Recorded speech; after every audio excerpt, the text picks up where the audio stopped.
shows up, good for them. Yeah. Hey, everybody. It's Big League Bourbon.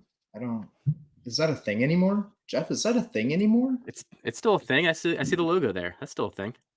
Okay. So I guess it's still a thing. It's been a while. And what better day than Sunday to come back? Like there's any good football games on.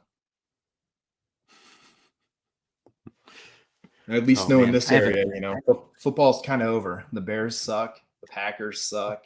Everybody sucks around here. Even our college football teams went down the drain with Illinois and Wisconsin lately. So is what it is. Yeah, we still got a little life in Ohio here. The Browns are just doing their thing, waiting for Deshaun Watson to maybe come back and save their season, if that's possible. And then the Bengals were 2 weeks left. And then the Bengals were recovering, but then Chase got hurt. So now it's like, oof.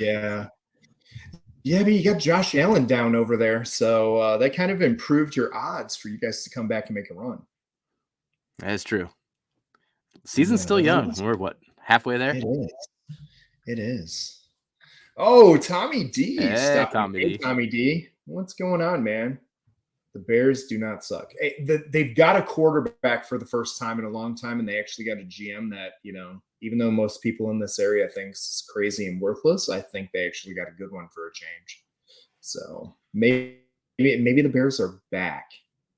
I don't want to go that far yet. We'll see. They finally got Josh Fields a receiver. We'll see what happens here in the next year or two. Yeah. I don't know. It's definitely not the Bengals setup. Holy cow. Like you said, you guys are set up, man. Seemingly. Just got to keep everybody healthy, but right. And if probably a better core roster than they had in their last run. Everybody should have Liquid Death as a sponsor, I'm telling you. This stuff's great. Yeah, Nate over at Bubble Bath gave me one of those that pours in the park. Yeah, I love them. And now all of a sudden my camera doesn't want to focus. It's always great. It's focused right on me. There we go. There you go. You go. Ah, the beauty of DSLRs. What's the first 4-gate you want to get into here? The first 4-gate, I don't know. What do you want to go with?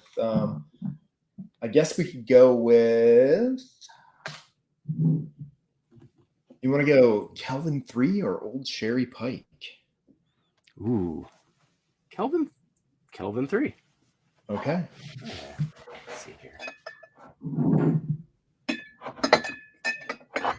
Little 4-gate Kelvin collaboration 3.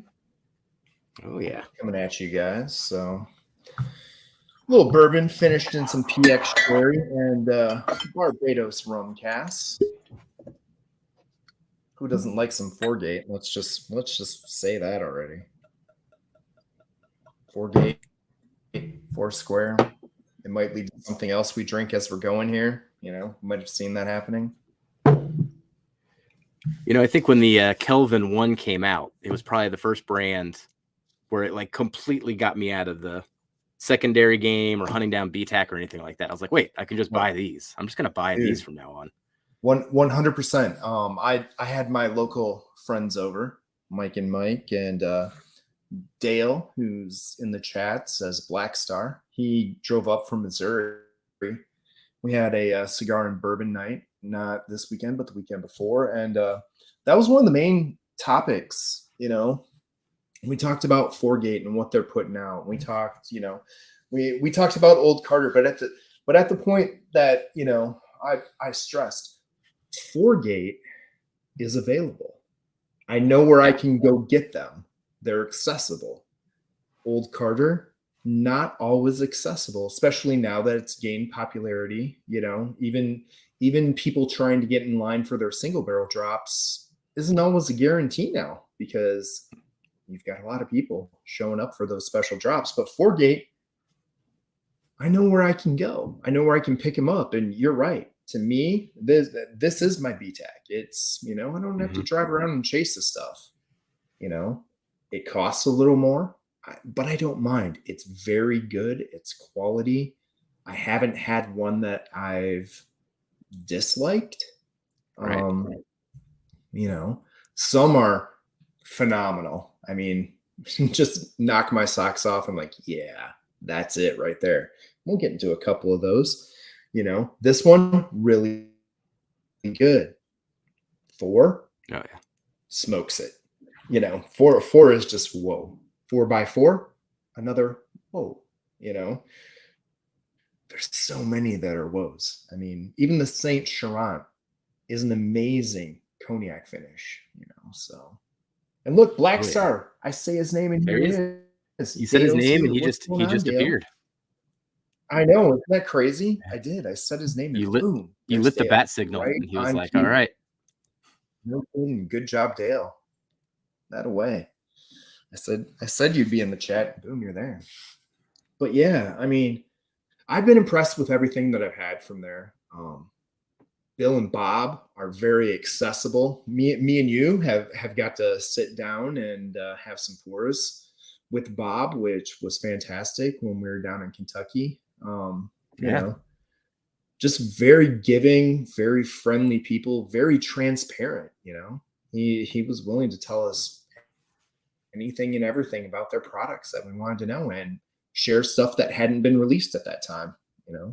What a better way to make super fans out of people that were already fans. So, yeah, I've gotten the chance to meet each of them now 2 to 3 times. And every time it's the same experience over and over again.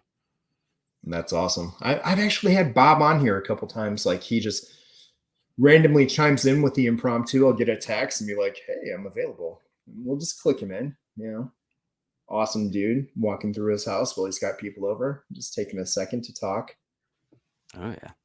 Yeah. This, and it's crazy. This Calvin collaboration 3, you get into the nose and it just stops. You're like, oh yeah. Yeah. This is what I'm talking about. But like I said, you get to that 4 and you're like, oh, this is I love stuff that's finished in rum in general. But the way that they're blending it with the other finishes, I think that's what brings it over the top. Because no one else really does that with the rum, where it's like rum and something else, or at least does it as well as they do. Exactly. And I will say, I'm not the biggest on the sherry finishes, but that little bit, that rum mixed with it, that's what ties it all together for me. Really knocks it out of the park here. So yeah. I definitely appreciate it. I got to say, your cabinet is getting very full, sir. I am putting a bit too much faith in IKEA pressed wood. That is for sure. You might be. I need to reinforce that at some point. I would say that would probably be a good idea. Be a good investment. It looks good. Yeah, there's a closet over here I'll probably empty out. Turn it into a bourbon closet to take some pressure off. Flip the room around a little bit. Yeah. It's due for it. Yeah. I took over a cabinet over here. You can't see this one, but there was a cabinet that was filled with all these like wedding trinkets and wedding photos and our like champagne glasses from the wedding. And I just one day took them all down and replaced it with bourbon. And then Dana came downstairs and she was just like, and I was like, what? I'm going to move these upstairs so they can be more prominently displayed. We don't want them down here in the basement. Yeah. And then they've ended up in a closet and aren't being displayed at all. It happens. It happens more than, it is what it is. Yeah. The room, the dugout down here, it got a major makeover. It's not quite ready yet. And that's why it's a little dark back here and you can't see much. You saw some the other night. There's still quite a few boxes on the floor, even though the shelving has majorly improved.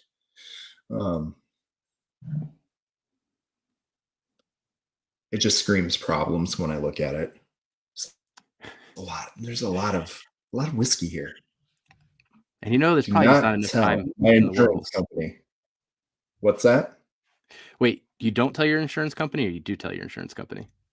I don't know if my insurance company would be too happy. Is it bad that your basement's so flammable, or you need to tell the insurance company so that you can get that down as an investment? I know. It's the toss up. It's the toss up, right? Yeah. What do you do? Yeah. That's why there's locks on the doors so the kids don't get down here. Oh, and Tommy's going back to football. Come on, Tommy, don't ruin your Sunday. Have a pour with us. Let's go. Yeah. Mute the game, hang out. Yeah, that's what this is all about. Little Sunday fun day kickback, hang out with Jeff, talk some four-gate. Tommy's got some four-gate. Come on, Tommy, join the club. Yeah, I do. I really do like this Kelvin 3. You know, you get that little hint of sherry up front, and then you get the fantastic rum flavors that just like boom blast in your face. You know, Yeah. And I am a huge rum fan. I'm not gonna lie.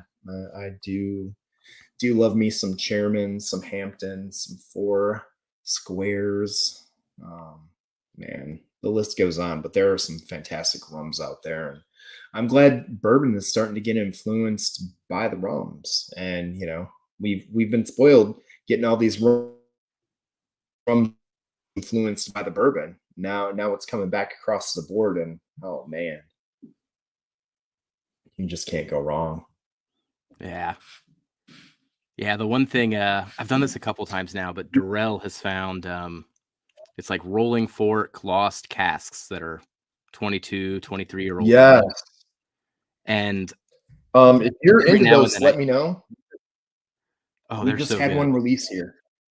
Oh, It's those are a amazing. 22-year-old that just released here. Lost Cast one. Let me know. Yes, Let me know. those are great. We'll chat. There's that, and then there's a 16-year, I believe, is the other one. I had them. Was it 2 weeks ago? I had them. They'll have a spot on the wall here very soon. Those are so good. Every now and then I'll sneak them into a blind because I'm a jerk like that. And since they're aged in bourbon barrels, there's like a translation to it. So when you're getting it blind, you're like, there's familiarity to it, and it can really throw you off.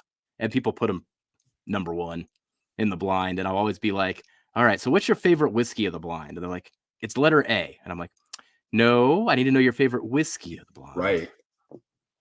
Yeah, I had somebody do that a while back for me. And that was a 27-year, I believe they're called Old Curmudgeon. And you can find them in Texas, is the only place they distribute out of Specs. And then at their small little rebottling / distillery. They do very old cognacs and very old rums. And man, that 27-year-old had all the flavor notes and everything that takes you back to like a 1950s or 60s dusty, preferably to a JW Dance style for me. That's what it really reminded me of. Had those flavors. I was like, oh.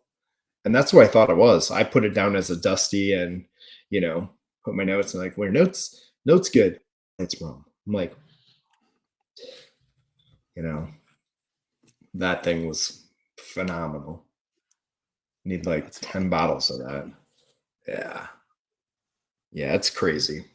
Rum will win the bourbon blind, though. I have to agree with you. Yeah, especially if it was aged in bourbon casks. That's the big thing, I think. Yes. Yeah. 27 years in a bourbon cask will kind of do that and give you that dusty flair. This one's good. So after this one, what are we going to go to next? Man, so after Kelvin 3, so you brought up Kelvin 4. I did blind Kelvin 1, 3, and 4 when I first got 4, and I was so surprised that 4 won. Yeah. The blind. Like, it caught me off guard because I was like, oh, this one's not going to win. It's got younger stuff in it. It's a boo rye. It's not going to win. No, that one won. I don't have 2. I never got my hands on 2. I don't have 2. I used to have a 1. My 1 is unfortunately gone. I don't like when they go away, but my 1's gone and I have 3 and 4. But like you, never a 2. Yeah. I don't know why. Do you have the 10-year Indiana? I bet you have that one. I don't. Oh. Well, hold on.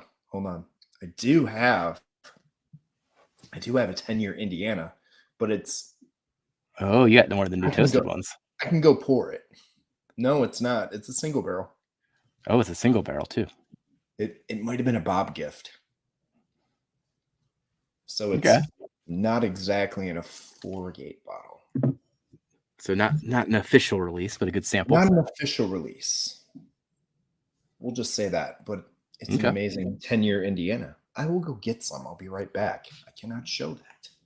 All right. Good thing it's not far away. Yeah, while he's pouring that, we got the Indiana 10-year foundation that I'll be pouring here.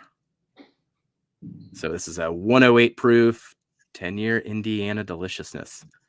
I may have made a mistake though on these. Like, well, I can't possibly make a mistake with 4 gates, but you know, I'm obsessed with the MGP. So I bought, this came out and I just bought multiple of the 10-year, and I didn't buy the Peri Peri Rye and the Barossa Creek and all those releases. I let those slide by and just doubled down on the Indiana 10. But now I kind of wish I just would have just spread out the money more and just bought them all, because there's all of them are so good. How about that for some color, buddy? Oh man. So it's a 21% MGP 10-year. But yeah. The color on that bad boy. Oh my goodness. Oh, it looks gorgeous. You can't see it, but that nice little party in the park, aged in Orglass, thanks to the junkies. Nice little touch. But that color, man. It's a nice rich mahogany. Oh, yes it is.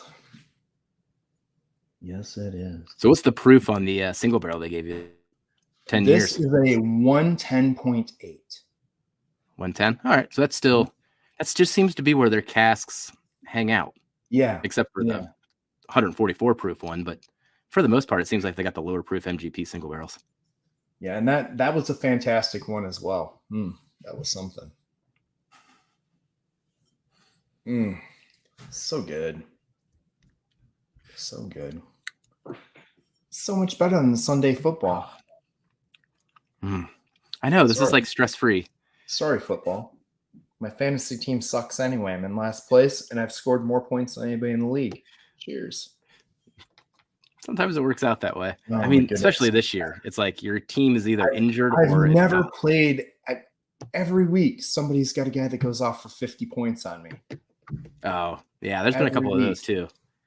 Like Nixon last week. I have 4 losses in a row, and I have now lost those 4 weeks by a total of 11 points. It's special. Hey, just gotta make it to the playoffs. Then have your team. I'm hoping I get in. Our league didn't work that way. So yeah, I think it's the top 3 teams from each side of the league. We have 5 in each division. Side, so I'm good on points. All I gotta do is catch up, and the points are gonna take me through. But right now, not looking so good. Yeah. I got one dynasty league. As good as this. Oh, so good.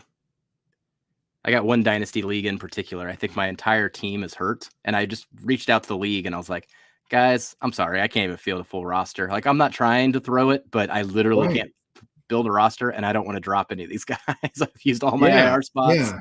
I can't do anything. They still gave me crap, but yeah, I tried to make a trade in my league. No, it didn't. Guys didn't like it because I was going to trade Travis Kelce,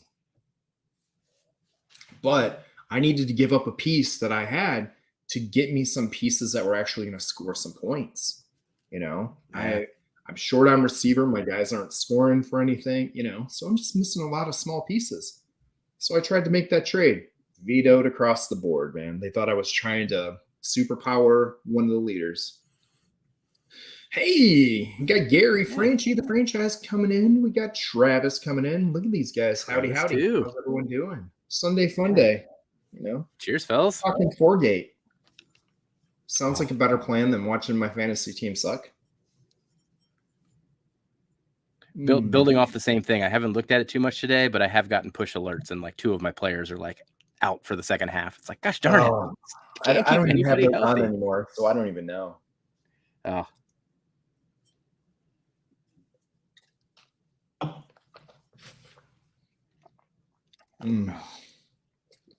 Yeah, definitely the go-tos here. You know, the go-tos in the house anymore are Foregate and Deathwater. Foregate and some Liquid Death. Liquid Death. Now that color can's different than the one you showed just a second ago, isn't it? Yeah, I had this one from this morning. So this was the mango chainsaw. Oh, I didn't realize they came in different flavors. Yes, they have a mountain berry one. I have that upstairs. You can drink the mountain berry warm. Very good. Mango chainsaw. Do not drink warm. Make sure it's cold. Lime. This one's lime. Okay. So, I like how there's this entire strategy around death. Yes. So this is the severed lime. It is fantastic. Can't go wrong. You can drink that one hot or cold. Definitely good. Mr. Whiskey Shits. Well, hello, Adam from Utah. How are you? Hey, Adam. Sir? Thanks for joining, buddy. Join us in some Foregate if you got some. We're just having the Foregate day. I don't know if I gave him a sample. 10-year single barrel floating around there. That's an unreleased. Pretty fancy, pretty dark. Mahogany, as Jeff says. Oh, so tasty. Rich mahogany.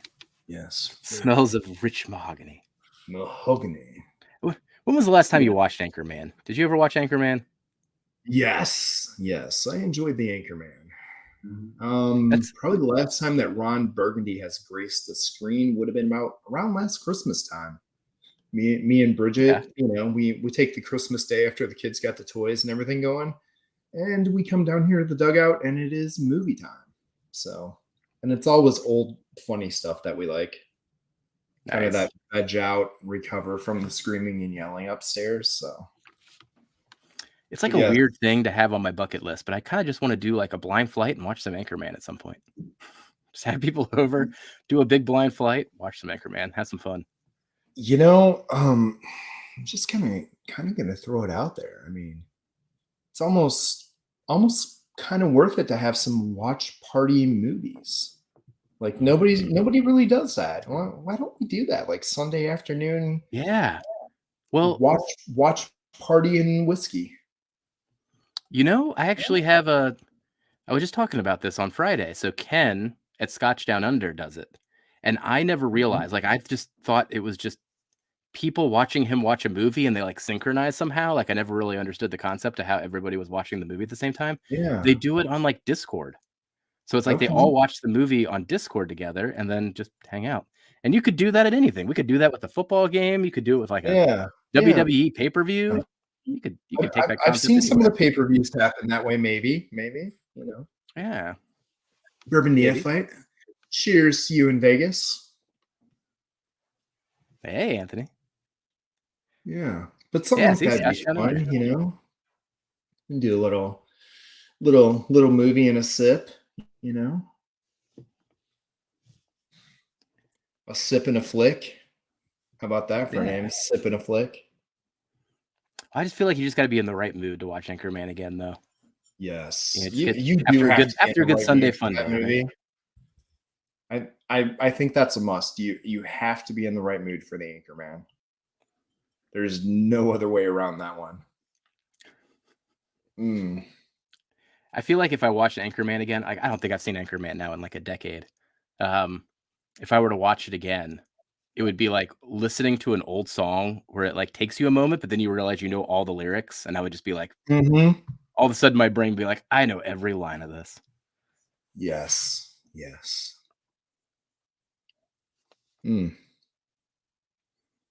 It's really good. I enjoy that. All right, we're on the topic of movies. I'm gonna throw one at you here. Okay. Give me. I'm gonna go way off the rails here, so bear with me. Top 3 racing movies. Racing. Yes.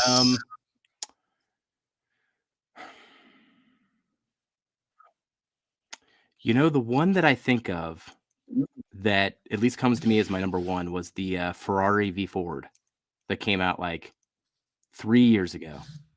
Yes. That was really yes, good. That was a very good movie. I did enjoy that. Okay. Okay. So that's one of yours. All right. And then I'll throw Days of Thunder in there. That's on my list. That's on my 3. And then I'll just go with what I watched the most and say Cars. Hey, that's allowable. That's absolutely allowable because I've watched a lot of Cars myself. Hey, Katie Turk, how's it going? Look at this. I mean, it's Sunday afternoon. We've got Colorado, Michigan, Nevada, Utah, Ohio. Everybody's stopping out. That's wonderful. It's Sunday afternoon. Bring some people in here. I'm going to throw an oldie but a goodie into the racing movies for contention here. Whether you know it or not, this is definitely going to show my age. Well, Dale threw out a good one there. I was going to say that one too, but Dale just said Talladega Nights. Talladega Nights. I was debating. So here's my oldie but goodie that most people probably would never think of, and probably most people haven't seen, but Six Pack. You remember Six Pack with Kenny Rogers? No, don't remember Six Pack. Takes a group of 6 orphans with him, and they're his pit crew. Six Pack. Okay.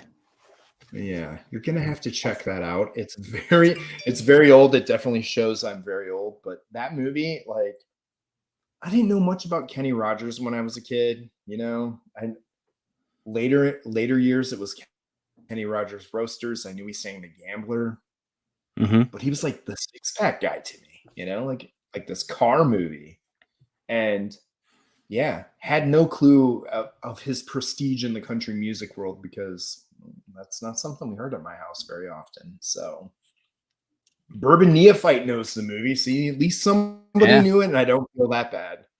Anthony's in on that one. I must say, I need to start jotting these things down because for whatever reason now, like when it's with Netflix and everything, it's like I have access to like thousands of movies and then I can never figure out what to watch. I know. And it's like so pointless. Like I just need a list of like things to start watching again. Yeah, and that's why I'm throwing it out here, just like random. Yeah. Like, I think it's fun Sunday talk because we're talking. You know, if you're not watching football, you watch some movies. So, what are your top 3? So, you know, racing movies. Why not? That's a Sunday thing usually. Yeah. Yeah, that Ferrari versus Ford or Ford versus Ferrari. That was a really good movie, though. Man, I'll tell you what. The toasted single barrel stuff coming out now we've got what? The Junkies. We've got Mash and Journey. We've got It's Bourbon Night, Seal Box, Justin's House of Bourbon. Who am I missing? My guy Aaron at Happy Hour Liquors just put one out. The Schrute Farms bottle. Yeah, looking forward to that. He's a good dude. That guy takes care of me pretty well, man. I have some picks going through him for the baseball group, working on it anyway. You talked about rum. I'm working on some rum. Nice. Working on a Rolling Fork rum with the guy. The first couple we tried weren't quite it. We tried to go with younger and keep the price down with Rolling Forks. So we tried the 5-year and the 8-year. Holy cow. They were a little too sugary. You know, when you get that really doesn't surprise me when you get sugary. Yeah. The one was the 8-year, and it was finished in a Woodford double oak barrel. It was good, but it just so sugary, man. Oh. Yeah, you put coming back with Cannonball Run, another fantastic racing movie. Can't go wrong with those. Those were definitely some afternoon movies when I was a kid in the Cannonball Run series. Burt Reynolds, Dom DeLuise. Holy cow. Jerry, what was the country guy? Jerry. Oh, see, once again, country. I don't know enough about it, but I can see his face and his cowboy hat and his denim buttoned up shirt, the truck driver in the movie. I just He's had also in smoking with them. I Yeah. had a brilliant idea. I'm Brilliant down. idea. I love brilliant. I love them. So, on when I'm going on Spotify, right? Like I'm Yeah. listening to music, I can join my friends' playlists. Why Yes. doesn't one of these streaming services that does movies have playlists that you could subscribe to or look at, right? Dude, that would be great. Like top 10 movies of this genre, then you like follow the person and get their top 10 lists, and then you wouldn't have to debate what to That watch would then be too. great. You follow it. All right. You I need to know, patent that before, we I'm put it sitting out here on the talking to internet. you and I realize I've got my lights. Way too warm. I'm on the wrong setting. Jerry Reed. Look at Dale come through. But yeah, my lights are on red hue instead of blue. Don't have daylight. Definitely got some God. Way to go, Chris. Way to go. I told you it's been a while since I streamed, man. Everything's backwards since I moved everything. Like the best part, Jeff, everything is connected to my desk now. My camera is hooked to the desk, and it's a stand-up desk, so it works, and the lights are connected to the desk. I can wheel this bad boy anywhere in the room. We're good to go. So definitely different places that we'll be streaming from in the dugout. Yeah. It's I just you're talking about the hue and the lights. I need to learn, I guess. I just have a light that I turn on, and Yeah, it seems to have worked fine. But I don't have like a strategy behind it to be like, oh, I'm too hot here. Yeah. Well, when I was talking to you guys on Friday, everything was great, but I had the overhead light on, so the red hue didn't come through. And these are brand new, and I haven't set them. Like, oh, everything looks okay. I had the light on when I did it. Now I look at the screen, I'm like, holy shit, I'm red.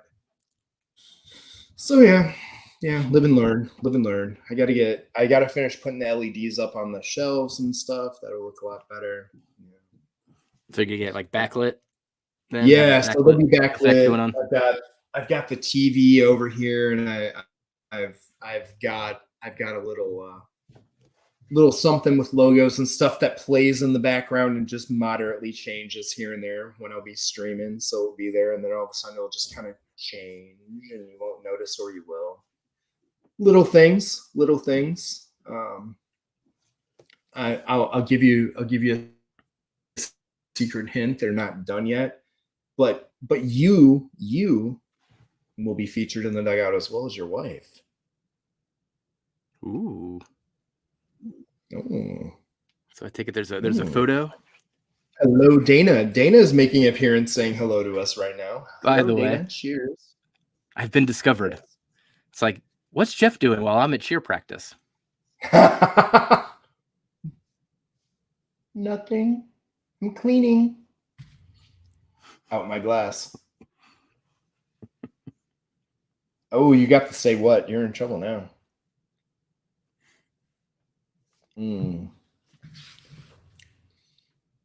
But yes, there's going to be an amazing feature.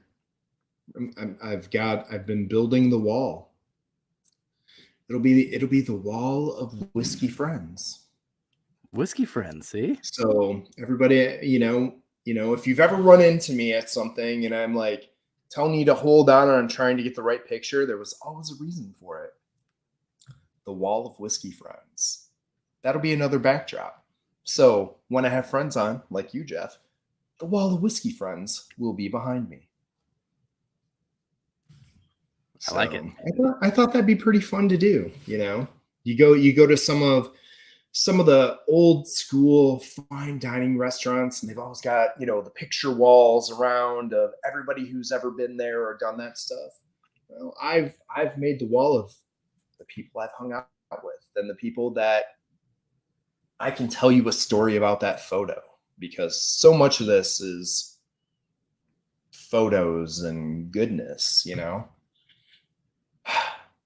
And like we talked about this the other night. We talked about this, and I talked about the weekend before. Like every bottle, I know where I got every bottle or where it came from and why, and it's a story to me, or who I've shared it with, or who you've shared it with, who you cracked it with, all that. Yeah, exactly. So that photo wall is going to be the same way. It's all these places: Whiskey Weekend, Pours in the Park, my random trips down to Louisville to meet people, or going to other meetups. I've taken the time to take all these pictures, and everybody's like, "What are you doing?" Well, there's reasons behind it. You're going on the wall, man. Those are my stories, and now I can bring that picture to life and tell that story. Somebody like, "Oh, what's this from? What's that from? Who's this?" Or, "Oh, you hung out with it. You know them." Yeah. Fun moments. So that wall is coming together. I've spent the time to edit the photos. It's going to be an awesome black and white wall. So watch out. Jen A. Rocks in the house. There's another person we have partied with at Pours in the Park. Cheers to you, Jen A. How are you doing, ma'am? So the one thing that I've been doing now for, gosh, I guess a year now, my sister got me a machine so that I can actually, how would you describe it? Finish my own olive oil with whatever herbs I want to do. You've been telling me about this. Yeah. Oh, I need to get you one then. I'll have to pick the right bottle. You're going to send me some in a bourbon bottle. See, I need to give you some then. I've actually told me all about it. And then I gotta do another batch. We've talked about it twice now, buddy. But see, the thing is, we talk about these things while I'm drinking, and then by the time we hit exit, it's like over. And then sometimes I jot down notes, but the notes then make no sense in retrospect. We end up in the Hug Fest, hugging it out. Yeah. Sounds likely. That's about where it goes downhill for me and you. Downhill implies. Well, I'm going to say downhill is in that's when the night's over, because we're probably not going to remember what we talked about all night. Okay. And that's when Dana's saying, "Jeff, we have to go home." Hey, when the smile's coming out and it's pointing upwards, the night's going up still. That's right. I'm just lucky enough at all those bottle shares. It's been like at my room. I haven't had far to go to hit the bed. Thank goodness. All right. So good. What's everybody else? Is anybody else drinking besides me and Jeff right now? Dana, we know you're at cheer practice, I believe. Is anybody else having a pour? If Dana was drinking, that would be quite impressive. It would be. At cheer practice, that would be like level 10 cheer mom right there. Just in a Dora cup, just like no shame. Yes. Like, it's a Dora cup, it's fine.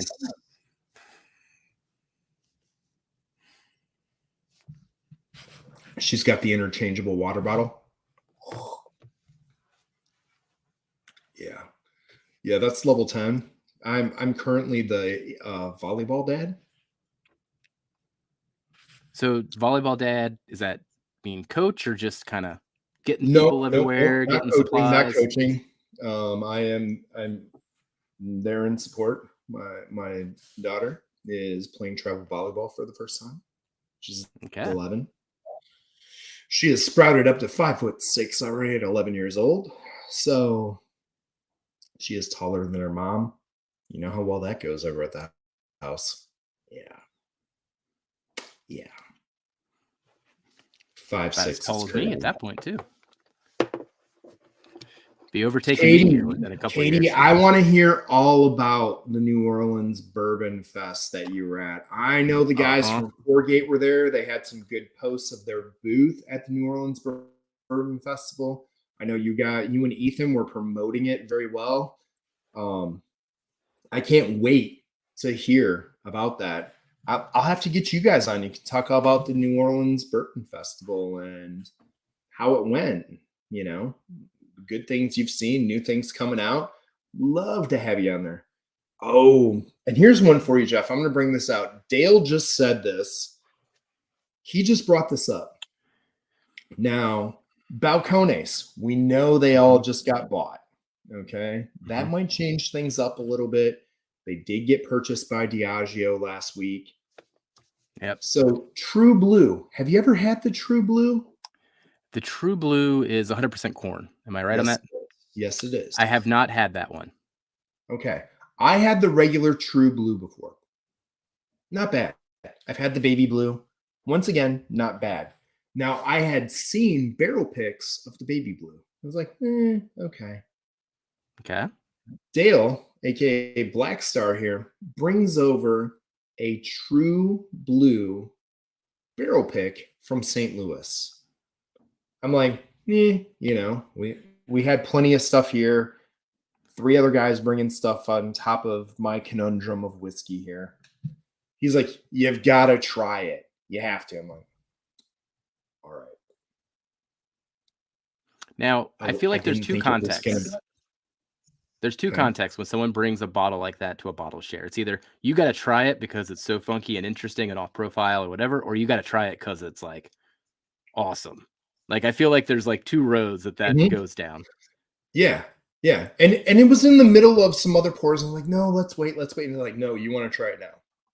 I'm like, okay, yeah. I'm in. I opened it and you can just smell it right away. I'm like, what? Like, it was one of those ones where you're like, what is going on? Like, instantly toasted creme brulee. Like, you smell like it just got charred in front of you. I love it. Oh man. I pour it, give it a little Matt Porter SJ. Oh wow. I want to find my own true blue cast strength barrel pick because that was amazing. It was like drinking a truly freshly charred, like heavy charred, like when that creme brulee, like when you get that dark, almost black around the edges, you know, that nice creme brulee. I call it glass. Yeah. It's one of my favorite notes. And it fades as the color goes in and the flavor changes as you go through it. This was it. It was like drinking a liquid, fine custard creme brulee. That sounds pretty amazing. Balcones, you finally found something that was an absolute winner to me. The single malt picks that they have, those are really good. I will give them that. They're single malt barrel picks, fantastic with the dark gray, blackish label. Those are good. Okay. But this true blue barrel pick, hands down a 10.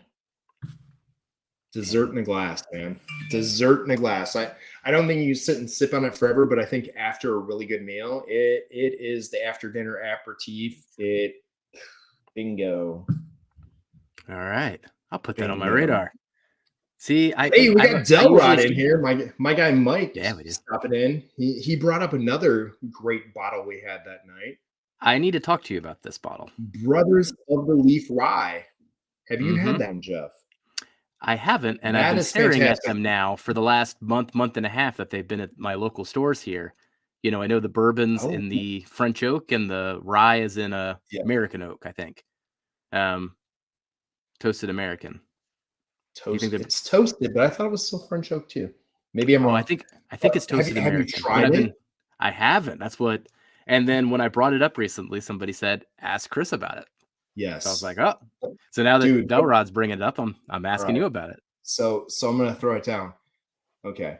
There are cigar whiskeys. Okay, and the Brothers Leaf. That's part of the premise behind this. Started out very cigar heavy group or gentlemen that were in a lot of groups. They wanted to do their own bourbons. So this is MGP bourbon, MGP rye. This rye, when we all think cigar, there's something that is a great complement to having a cigar, like cigar blends that way. Buzzard's Roost Cigar Rye, as you very well know, because you're the one that introduced it to me. Fantastic. Great complement to a good cigar. Brothers of the Leaf Rye is drinking a cigar. You don't need to go outside and have a cigar. It gives you the notes of a broadleaf wrapper. Okay, so you're getting that heavy Maduro, like broadleaf wrapper mixed with the MGP classic rye notes. I didn't think it went well with a cigar, but I thought on its own without a cigar, it stood out So on a really cold day when you don't want to go freeze your butt off or anything else, you could have a pour of this, and it's almost like having your rye or bourbon and cigar all together without having to go outside and have it. I was impressed on that level. All right. It was very, very interesting. It definitely caught me off guard, you know. I was digging it. It was really good. It's a very unique pour. They did something with an MGP rye that I don't think I've ever tasted in another finished MGP rye at all. Okay. So for me, it would be a buy, but on the level that it's something I'm going to share with everyone, like we just talked about, as a unique pour. Yeah. I don't know if it's one on my shelf that I'm going back to all the time for myself, except for in times. Oh, look, we got our first bot. Somebody want to zing that? We got girl S4XYZ. Find love in your city. Hey, man, South Beloit, Illinois. Where's the love? I don't think so. Thanks, girl S4XYZ. Look at this. Pinch hitter chiming in. Hey, Jim Morris. It's been a long time.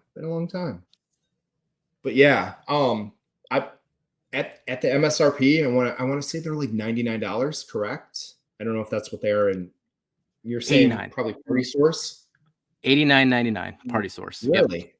Ooh, I might have to hit you up, because the one place I know I can get them, they're more than that. It would be something I'd put on the shelf. Like I said, it'd be something I want to share. I want to take a bottle share. I want somebody to taste and go, whoa, especially somebody who is a cigar smoker. Like if you're a cigar smoker, get this rye, man. You can take it to your cigar group and have everybody try it, and they're going to be like, whoa, this is good. This is really good. So along these lines, so I'm back on my radar. So now I've asked you about it, and I'm probably gonna go buy. Did you do the bourbon or just the rye? I just did the rye. That's the one that Delrod, aka Mike D, brought over. So I've had a sample of the bourbon. It's good. But the rye stood out, man. Like, as you just saw, I can talk and ramble about it. The bourbon was good. It was really good. Okay. It was solid for the price and for the age on it. They're not really age stating it, but when they sent some media samples out, it did have some age statements. I think it's worth it. I think it's good. It's a little bit different too, but I think it's really good. But the rye bourbons, the rye stood out for me big time.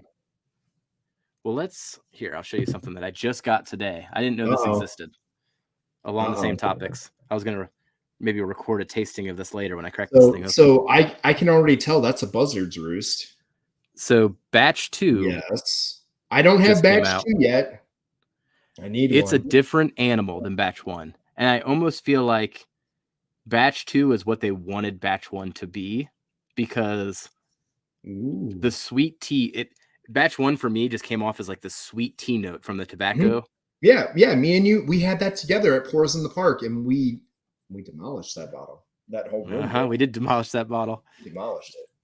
This one comes across like a smoked cocktail. So on the back of the finish, the smoke just rises down the back of your throat. And it's like, as soon as I tasted it, I was like, I miss that sweet tea note, but this is probably exactly what they wanted all along. Okay. And it's really good. So you're talking Brothers of the Leaf right there.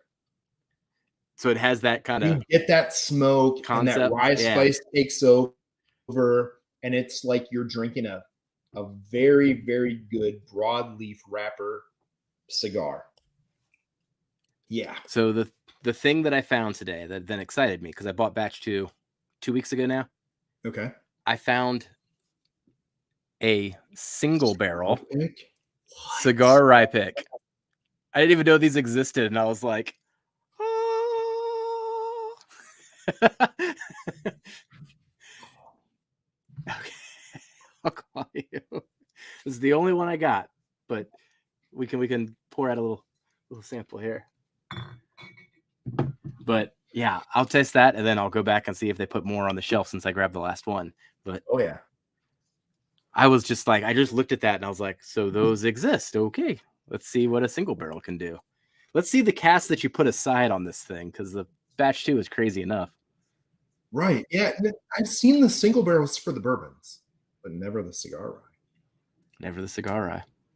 Though I did get, I always get my hands back sometimes because people are like, stop talking about the cigar rye. I want to still be able to buy them. And I'm like, yeah, but we also want them to make it. Like, if no one buys it, then they don't make it. So yeah, cigar rye 1 disappeared. Like I used to see it down there. I never had it. I got the toasted rye, which I think their toasted rye is on another level for the price. I actually had one sitting here. I think I put it back on the shelf when I was grabbing these, but their toasted MGP rye, $69.99 for a bottle. Are you kidding me? Yeah. It's so good. If any of you out there get a shot for that one, you definitely want it. I know Delrod's had it, you know, Mike D. Mike D, I still have a hard time calling you Delrod, dude. I'm going to call you Mike D. I don't care. But he's had it. The other Mike, both Mikes. It seems like everybody that lives around me is a Mike. So I have my crew of Mikes. I almost feel like it's a Newhart moment. Yeah, I got Mike, the other Mike, and this is the other Mike. Yeah. I need to have them on for a show. My name is Chris, and this is Mike. And this is the other Mike, and the other Mike. Check us out. Yes. So what are we going to next, my friend? All right. Do you have anything left in your glass? We have done. I'm cleaning my glass. We've done a 10-year. Okay. We've done a 10-year. We've done Calvin 3. Both fantastic 4 gates. We've talked about some other things, but as far as 4 gates go, definitely 2 of the main hitters in the lineup. I want you to. Where do we go now, Jeffrey? Think about this later. Don't do this now, but just jot this down. I can't believe how well this worked. But I had a little bit left of my Kelvin, and I had a little bit left of my Indiana 10, and I just mixed them together, and it's amazing. That's going to take that berry that lingers in the back over the top. Oh, it's going to be like a chocolate covered, like a milk chocolate covered berry. You are God, correct. You just ruined me. Am I right? It's like a raspberry, it's a Grater's raspberry chocolate chip ice cream thing going on now, man. It's just like so I'm gonna give you another level, like that raspberry coulis. Ooh. All right. Well, I picked this one, so you're next up. All right. God, I'm almost thinking that would almost, dear Lord, that would almost be like a raspberry cream cheese and chocolate filled croissant. The fact that you're just imagining tasting notes is actually kind of just blowing my mind. Like, oh, I blended these 2 things together, and this is the notes that would happen. It's almost like there's that scene in Ratatouille where he's like imagining like the things and how they would pair, and all the bubbles are popping over his head as he's combining the flavors. I feel like you just did that on the spot. I went to culinary school. I ran a lot of restaurants for a while. So all right, those bad things happen in my head. Like if you go back to my early Instagram days, all you're going to see on the Chris Ludding account is food. It's all food. It's all food. It's all random. So my Ratatouille pull out there was pretty good description. You nailed it. So, man, there's a lot of choices on the board here. The one thing you will find with my 4-gate collection, which I made fun of myself for right now, is it's all blue. Oh, it's all the blues? How'd that happen? I have all blue. I have all blue, so I need to up my game. So I have a place that's semi close to me. I might have to cross the border to get there. But he has everything I need to fill out my collection that I'm working on. So I'll be heading over there probably next month to fill some holes in the collection. God bless the after work job at night. Yeah. Then I don't get in trouble with the wife. Right. So I'm gonna spice it up here a little bit. To me, this defines a lot of things because I've had a lot of different MGP cognac finishes. One of my favorite MGP cognac finishes right now is a Gold Eagle and ACBS pick that I drank the other night when I was talking to you guys. It's a I want to say it's 6 year, 3 month MGP, 21% finished in a 63 gallon cognac barrel. It was absolutely fabulous. And God, the price was mind blowing. $39.99. $39.99. Jepson's is amazing. And like the Adventurers Club Barrel Society that I'm part of, hey, Cheech and House, absolutely, they have a great connection with the Jepson guys and Tyrus. That's how I first met Tyrus. But dude, $39.99 for a cognac finish. Like, how can you go wrong? And a 6 year MGP. Man. But I'm going to tell you this. That one is fantastic. I had it with an aging room Quattro Friday night with you guys. Is so good. It was great. But if you want to go to the next level of a cognac finish, and I don't know how Bob and Bill did this. I don't. But this guy right here, the Foregate 7 year Saint Charant, dear Lord, as the Jepson's takes cognac finish to a whole new level for me. This, whoa. Welcome to Kentucky, finished in a cognac. Dear Lord. Yeah, it's gorgeous. It's a whole nother beast. It's a whole nother beast. And I don't know how. I didn't know how how Jepson's cognac finish blew away all the other cognac finishes I had. Like I've had if you know the Squat Bottle Redemptions, they put out that 99. Yeah, that 99 proof Ferrand one was okay. Yeah, the Ferrand. Now they have one. It didn't hit me right. I don't know if you've seen this. They put out batch 2, and they will not tell you what the cognac is. It just says product of Indiana finished in cognac. Oh. And the price went down a little bit. The price went down it's like $69 now. Doesn't come close to Wolfen Hats of the Jepsons. Doesn't even come close. Now I'll tell you, the Jepsons blows away the Bardstown Ferrand. Blows it away. That was another one. That one disappointed me a little bit too. Blows it away. The Bardstown one. Yeah. But on that point, we're talking Kentucky in Ferrand. So a Kentucky. This is a Kentucky. This blows away Ferrand. Like they're not even in the same league. This is a very happy pour. You can drink it on its own. It's amazing. Pair it with a cigar. You just upped your game. You are an all-star if you have a cigar and this, chilling with your friends at a cigar lounge, club, or just alone. Yeah. Worth its money. To me, it's worth its money. Especially after I said you could get that Jepson pick for $39.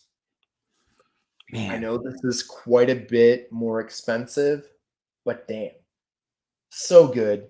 A completely different beast than the MGP finished. Yeah, than the finished MGP. But I'll take it. There was a post on one of my I'm in a group that's just pure MGP, like that's all they do. And there was a guy that posted like a brilliant for trade post, and he was like, "I'll give you my 1 bottle of Pingree 6 year if you give me 4 Jepsons 6 years." And someone took him up on it. And I was like, oh my God, it's all the same thing. Like, what are you doing? But someone was like, I want that Pingree bottle. I was amazed. Mm-hmm. Oh, 100%. 100%. All right, I don't have that one, but I'll do a. You don't have a Saint Laurent, really? No, I've made a mistake. Well, not a mistake. I had a strategy with the 4-gate releases that maybe I regret in retrospect, but I'll appreciate in future years. But when the Indiana 10 came out and they dropped 4 batches at the same time, I was like, 10-year MGP, where am I getting that again? I'm going to buy multiples of those. And then when the 4x4 came out, it came out with all of those that you're mentioning. Yes. And I was like, when am I going to be able to get MGP finish in rum ever? That's like that. So I bought a bunch when of they only made 636 bottles of it. Yeah. So I was able to get my hands on a backup or two. But the at the cost though of not getting a Saint Laurent and not getting what's the other one that came out in that release? It was the Split Stave, Rye. The bourbon, I didn't get it was either the Rye Down Under or the Bourbon Down Under. It was the Rye Down Under. I tasted that one. I didn't get it. I didn't get that one. And these are the ones that me and you got to taste with Bob before they were released. We tried the Calvin 4, we had the Saint Laurent, we had the Rye Down Under, and we had the 4x4. The 4x4. And that's when I was like, I'm all in on the 4x4. But now in retrospect, I'm like, I could have spread it out. We both were. Me and you went nuts when we had that 4x4. Oh, that was to me, that is the quintessential marrying of bourbon and rum together. Yeah. Just gonna say now before we even get to that pour, I'm gonna say that that bottle is gonna be a unicorn bottle soon. My opinion. My opinion sucks according to some people out here, but that's my opinion and I'm sticking with it. Just stick to it. There's no doubt to it, buddy. Holy cow. I haven't been on forever and we're already an hour in and this is great. Yeah. Sunday fun day, man. It's good seeing people here. We have 13 people here besides me and Jeff on a Sunday afternoon. And I didn't even tell anybody, so that's even better. Yeah, thanks for hanging out, buddy. 4-gate. Yeah, the Saint Laurent though, man. I don't know how, if you ever wanted to elevate some Kentucky and do something different to it, Bob and Bill did it with this. This is a freaking hitter, man. So I've got 3 4-gates on the way that I'm looking forward to sampling. I got the Seelbach 10-year. I've got the Junkies 7-year, and those are both bourbons that were toasted. Yep. Different sources though. One's MGP, one's Kentucky. Right. And then and then the Heritage 9-year distillery rye that tastes like banana, but not Barton banana. Mm-hmm. It might have been a smart ass. I've been texting Dan that morning. That video came out and said, "I'm at work, man. How are you doing this to me? You're killing me. I just want to go have a drink now." And it's 9:45 in the morning. Sounds about right. Damn tasty notes. But I'm not sure who Dunny is, but sadly he's watching the Lions lose again, and that means the Packers are winning or the Bears. I don't even know. Oh, look at that. Delrod finally got his logo up there. I was just looking at your channel and was going to bug you and make another video. I only got one right now, little cherry pike, but I got to pick coming soon. Yes, you do. The Bears. The Lions are playing the Bears, and the Bears are winning. The Bears are screwing up their draft picks. Stop it, Bears. Yeah, Delrod. We were talking about that earlier. You have the happy hour pick, the Schrute Farms pick. The Schrute one. Yeah. The Schrute Farms. So I'm not in the happy hours area, but I know about happy hour just because they post on groups and I get jealous every time. I click on the links every time and I'm like, do you deliver yet? No. Hey, Jeff. Will you ship to me? Jeff. No. We'll chat later, man. I'll take care of that for you with my guy Aaron. I'll take care of that for you. You mentioned you're in some MGP groups too, so I'm sure you see his posts. No. Oh, yeah. Okay. That makes more sense now. Yeah. And are you in the Rick House group? I'm not in that one. Oh, well, I'll take care of that after we're off stream, okay? You might want to join that group, just saying. Okay. There's some things going on there behind the scenes. If you see who's in the group, which you can check out, you'll get it. All right.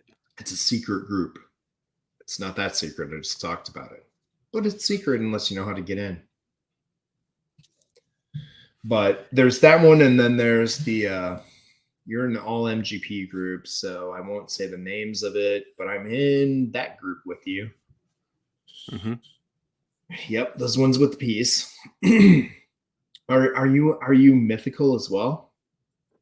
I'm not in mythical, even though I'm in the. Yeah. Would you like to be? Hmm? Okay, I'll take care of that for you. Yeah, I usually get the. I'm part of that, and the guy who runs that is from my neck of the woods. Oh, there you go. Yeah, you just got the rye. It's usually the runoff ones, right? So yeah. when it runs through but yeah, I got this one. I'm sure Dana's gonna love this one when we open this one. I'm looking forward to it. Yeah, I'll get you in that. You're good. You're good. There's some amazing things coming from that group. I just sat in on 2 different picks for that group. So nice. So I can, I can talk about it. I mean, he picked one barrel and I picked another barrel of something while we were all tasting. So for my baseball group, I still do tons of picks for the baseball group and stuff. We've had a lot of amazing stuff come out. We just had our Frey Ranch just went out. That's 137.6 proof, 6-year, 2-month war grain. That was awesome. This week, I just picked a Coppercraft 9-year MGP barrel. And if you guys know anything about Coppercraft, not a lot of people do, but you really should. Coppercraft, when Magnus moved back to Michigan, they went into the same space or same distillery area with the folks from Coppercraft. Yes, Holland, Michigan. There you go. Dunny's on it. So in Holland, Michigan, so you've got the Coppercraft, which a lot of people don't know. Their straight bourbon that's out there is a mix of 4-year, 9-year, and 12-year MGP. And it is $40 on the shelf. And it is heavier in the 12-year than it is the 4-year, if that tells you anything. It, in my opinion, it is, if you like Smoke Wagon, it's a better deal. It's on the shelf. It's got a higher age statement. You still catch some of the oak, and I think it kicks some ass. So on that level, now that they've combined forces with the Magnus collection and everything, Nancy picked a bunch of barrels out of their barrel stock that were 9-year barrels to do their first ever Coppercraft single barrel. So there's about 50 barrels that are going out, 40 to 50. The state of Wisconsin got 3. One's going mythical. One's going baseball, Major League Baseball players group. And the other's going to the store that we picked it at. So one place we took them all. Very Sorry, nice. Wisconsin, we took them all. But it's a 9-year single barrel MGP, 106.2 proof. So stays on those lines we just talked about with the 10-year MGP picks, being in that 108, 110 range. So you can kind of see those 2-point ticks as they get a little bit older there. Man, this one is everything you think of in a 21%. You're getting that oak. You got that presence of the really strong berry. You get that little bit of that buttery caramel, and then it's got that nice little chocolate finish. It's a hell of a barrel, and for the cost, holy cow, man. Oh, that's so fun. It's where it's at, man. It's where it's at. So if any of you are in the areas of Michigan, Indiana, Wisconsin, Illinois, I think that's it right now for these single barrel releases. There might be a couple other states that do see them. You're going to want to pick them up. They're going to run anywhere from about $85 to $95 for a single barrel, but you're talking a 9-year single barrel MGP. When you think about the cost of some other MGP single barrels coming out right now, that's a buy all day. It's a buy all day. I was just glad I got to pick one. And it was damn That's good. so awesome. Yeah. So that was really fun. So I got to do that this week. When I did that, I also picked up the Fox and Odin, which is kind of a combination between them. I know batch 1 and 2 did not get received well when they were trying to do that. It left some people feeling like, I just got fleeced. But now, batch 3 and 4, I have 4. These are 9-year to 15-year blends, and the 9-year is a 21%, and the 15-year is a 36% MGP. So they're both MGP. They're both coming out of the Magnus barrel stock, being blended. They're coming out at 99 proof. The batch 4 that I have, I'll be doing a full review of this week, but like on the nose, you're catching what you want to catch out of a 21 and a 36, both fantastic. Pretty damn good pour. I'm excited to see how it comes out, because I was having a cigar, Jeff, that doesn't interfere a little bit. The only thing I can say about it is super good. It had everything I wanted. It was just it seemed a little thin on the finish, but once again, neck pour, having a cigar, it needs a fair review. But at $89, it's not bad. So we'll see if batch 4 is where it's at. If it took over batch 1 and batch 2. I had those. They were okay. This really leans to it's taking another step. So we'll see. I'll give it a fair shake. Gary, we already talked about that. Oh, Gary Franchi just asked me a question. He just said, any good deals, like a 5-year MGB finished? I don't know. Cognac? Actually, Gary is 6-year finished MGP. We were talking about it earlier. 6-year. Jepson's from Gold Eagle here in Illinois, and collaboration with the Adventurers Club. I just picked those up for our good friend Blake and had them brought to my house. Absolutely fantastic. $39.99 for a 6-year MGP finished in cognac. Holy cow. These things are freaking hitters. Like, I picked that. I got that for him. We picked up the sherry pick, the MGP sherry pick. So curious how that rates against some other sherry barrels. Sherry's not really my thing in a bourbon. Maybe in a rye more so. Blasphemy. But in a bourbon, yeah. I love it on the rye. And you know what I'm talking about. You start talking sherry and rye. Let's talk that new riff malted sherry rye. Ooh, that's good. Oh my gosh, I love the sherry on the rye. On the bourbon, not so much. But dude, it was the ultimate hookup. I picked up a set of bottles for myself. I picked up a set for Blake. The ACBS, or the Adventurers Club out of Chicago, if you don't know about them. Amazing group. They have some legendary picks when it comes to Untitled, which we all know is my favorite. They're all MGPs. The Adventurers Club is the one that brought that to the Chicago area. They have what's called the Joker series, that is 5 different single barrels of 36% MGP unfinished that run from like 115 all the way up to 144.8. Absolutely amazing. I love my Untitled's. Jeffrey's pulling down some Untitled's.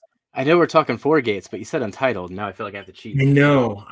So when you get into that, the ACBS has some amazing picks. Like, I keep on going. They get some rare stuff.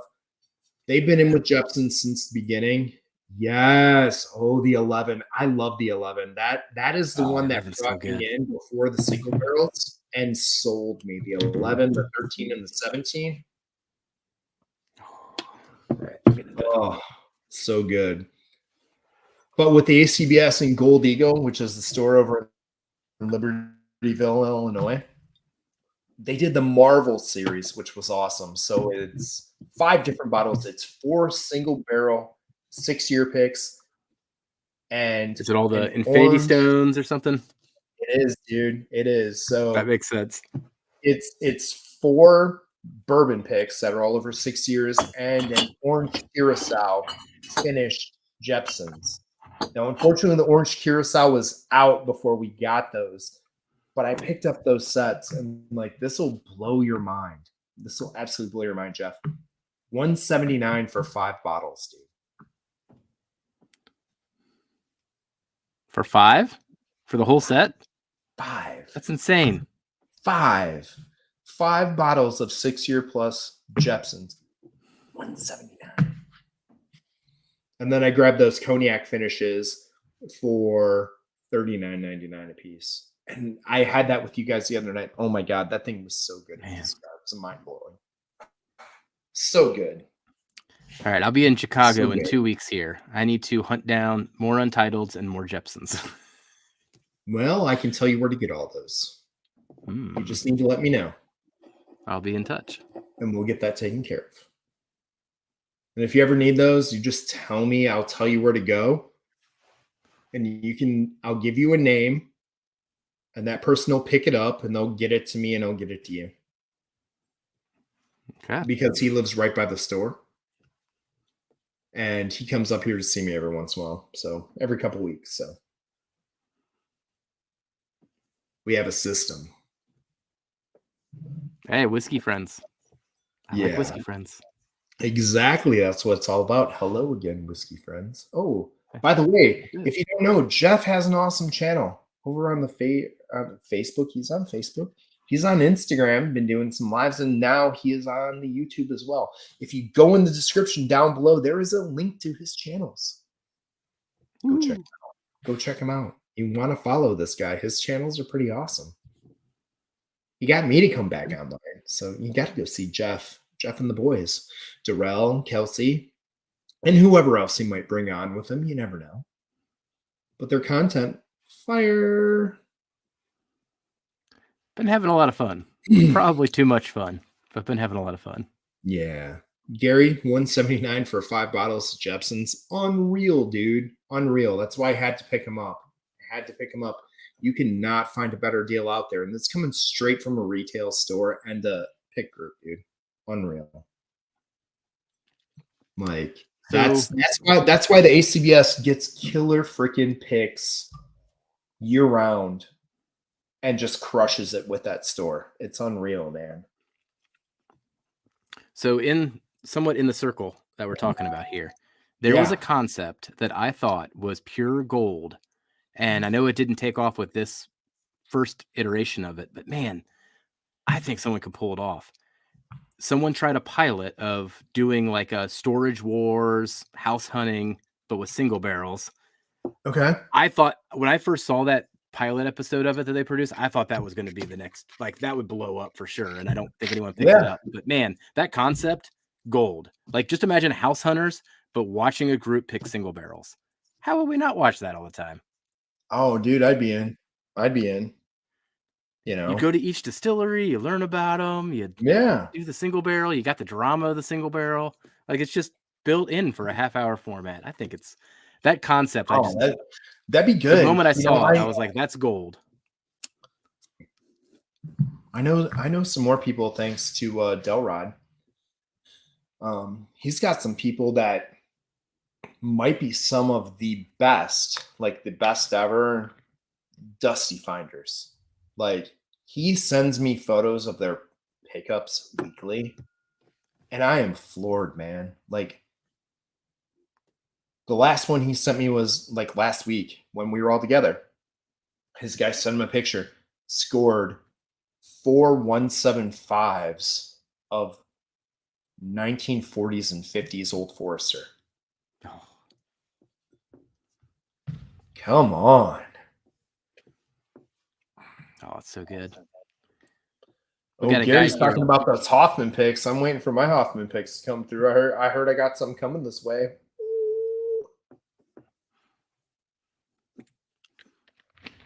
I don't know what Hoffman means, but I'll just raise my eyebrow in excitement regardless. Oh. Well, when I get them, you'll be the first to know, buddy. I'll get some out to you. You had some, I believe. One is the old Whip Van Winkle. That was the New Holland 8-year hazmat wheat. Oh. From Pours in the Park. Oh, okay. Mm-hmm. Okay. Yeah. Yeah. So there's that, and then there's a couple other picks that are coming out from the Hoffman and Texas Mart. So I've also been trying to score some other older picks from there. I was in the process earlier today of trying to facilitate some. I should probably look at this really quick and see if I pull this off. I was trying to pull a trade off, which most people would probably tell me I'm absolutely nuts and insane. But some of us like that stuff called Pingree. Mm. No, Jeff does. I see that amazing bottle sitting behind Jeff. Ooh, I actually raised the right arm. There we go. Yeah. Sometimes when I point to things, I'm like, is it my left or my right? I'm just gonna guess. Right. I hear that 100%, man. I'm really bad with that point in the right directions here. I gotta see if my trade offer was accepted or not while we're sitting here. It's been a while. So. You know, Travis had this comment here. You know, he follows me just for the smile, and then I read that, and then I just smile. Like it's like there's this physical response that's like, no, bring the cheeks down, and the cheeks just go up. I can't control this.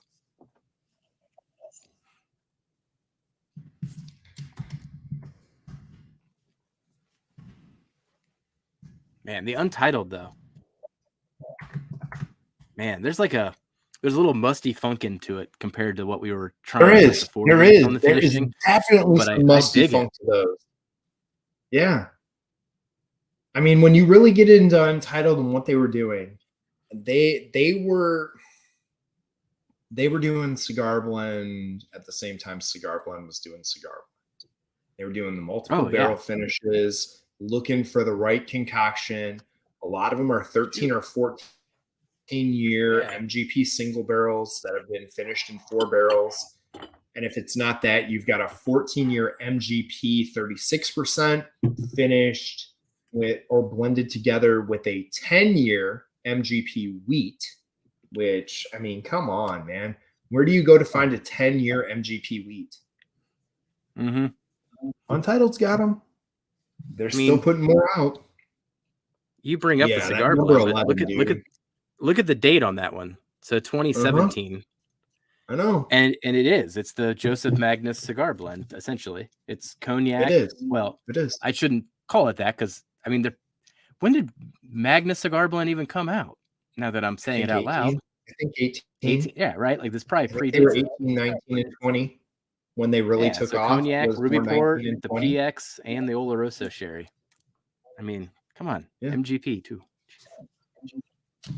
Yeah. And if you know the story behind it, you know, it's 1-8 Distilling. So that is owned by a former Washington Capitol hockey player, aka number 18. So you want to do your history and want to find out, that's why it's called 1-8 Distilling. And the Untitled was their source product. So they wanted to start out with sourcing while they were making their own, which is all under the 1-8 Distilling. They have bourbon and rye and a couple other things they put out. I believe a vodka and a gin and things like that. They're in the DC area. But Untitled was kind of their play. And if you look, there's a 1-8 on it, on the front of it. If you look at that little red that's on there. And that was the only way you could tell that. But yeah, that's his play. He didn't want to call the original thing that they put out being 1-8, you know, distillery. He wanted to keep it separate, the sourced compared to what they really do. I get some pretty mad respect for that, you know, like we're building our own brand, but we got this other stuff to get us through for right now. And they keep on rolling out hitters, man, like rolling out batch 2 of number 6. Dessert in a glass, man. That is dessert. I think I in a have glass. that. I think that's. Do you have that one? Yeah, I do. Yeah, I almost pulled that one out. Dessert in a glass. You know, we're talking $100 bottles. Oh, yeah. Absolutely amazing. Batch 2. Yes. What do you? Is that batch 2 or 3? No, it's 2 if it would focus. It won't focus. There we go. There it is, 2. Yeah. Absolute killer. Hey, Dale. I mean, when I go to Chicago, Grape Ape until our Grape Ape gets here, buddy. I have it in the works. Buddy. I will let you know. The only place I find these Untitles is Jeffrey's Chicago. looking at me going, no. Yeah, they're only distributed in Chicago and in Washington, D.C. Oh, so it's only those 2 spots. So that's why I only find it in Chicago. Okay, that makes sense then.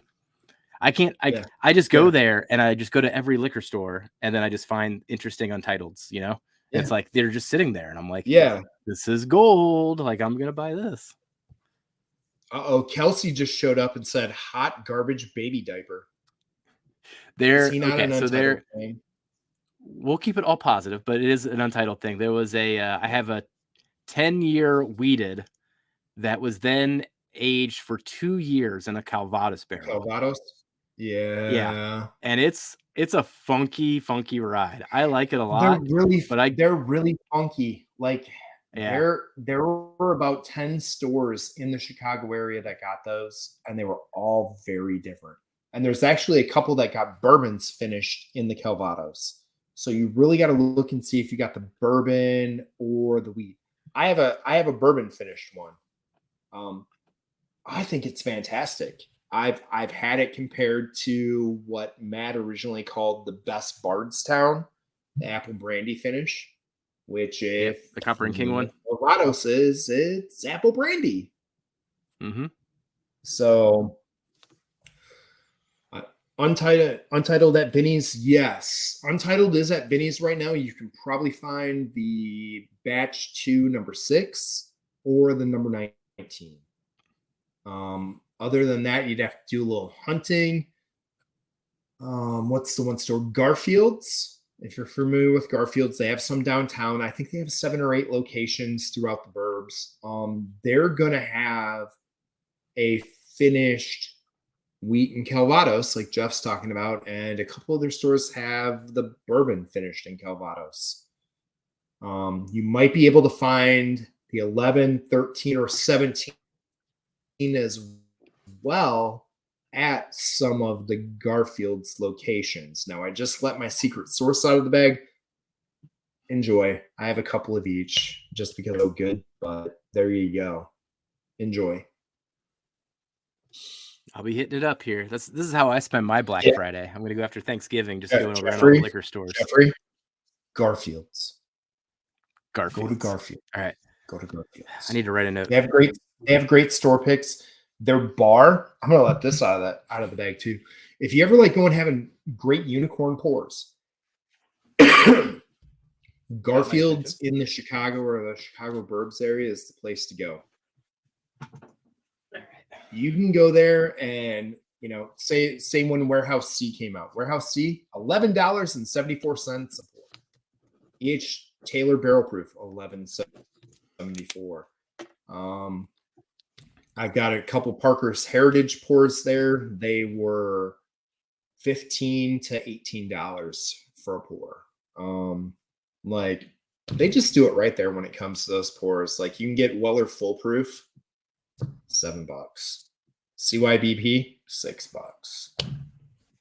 And if you want to go experience some good stuff that you normally don't get, they generally put all their allocated on their bars at their store, so everybody gets to try it. You know, I can't knock on them for it. Like, that was the first place I had King in Kentucky. It was $30 for an ounce and a half pour. I mean, can you go wrong? No. Right? You know, that just happened to me. I was happy to for me I had to drive 40 minutes and I paid $30 for that, and I was a happy camper. You know, you can't go wrong. There's a liquor store by me. It's actually where I got the cigar rye, and they've been doing the tastings like that lately. And it was a Friday afternoon. I went at lunch, and I had meetings at work after that. And they lay out a King of Kentucky, and it's like $35 a pour. And I'm like, man, I got a meeting in 20 minutes. Like, you guys are jerks. And I just had to like walk out of there and be like, not order it. But it's like, oh, I couldn't taste that King of Kentucky. Yeah, that's not fair. $35. I haven't had a 2022. I've had the 2020 and 2021. Not fair, Jeff. Not fair. So what are we going with now? You just poured some Untitled, didn't you? All right. So we can go back to the 4 gates. Yeah, Sunday Fun Day 4 gate. Now you mentioned that you only have blues. Is that true? Yes. You only have blues. So I guess I got to stick in the blues. Do you have Trilogy 2?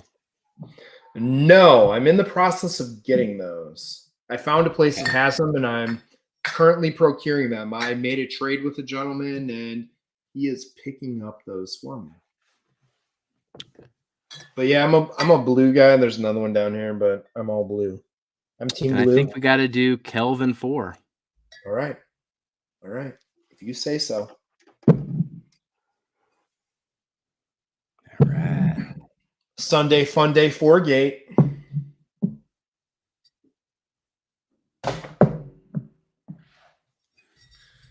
Yeah, the trilogy. What is your favorite? You said number 2, and that's honestly my favorite out of the trilogy. Number 2, the blend of the two together is probably my second. So trilogy 3. The first one, it's good, but I like 2 and 3 way better. So I had I bought Trilogy 3. There was all 3 of them sitting out. I bought Trilogy 3 because Trilogy 3 just has all the finishes. Yeah. And I love that bottle.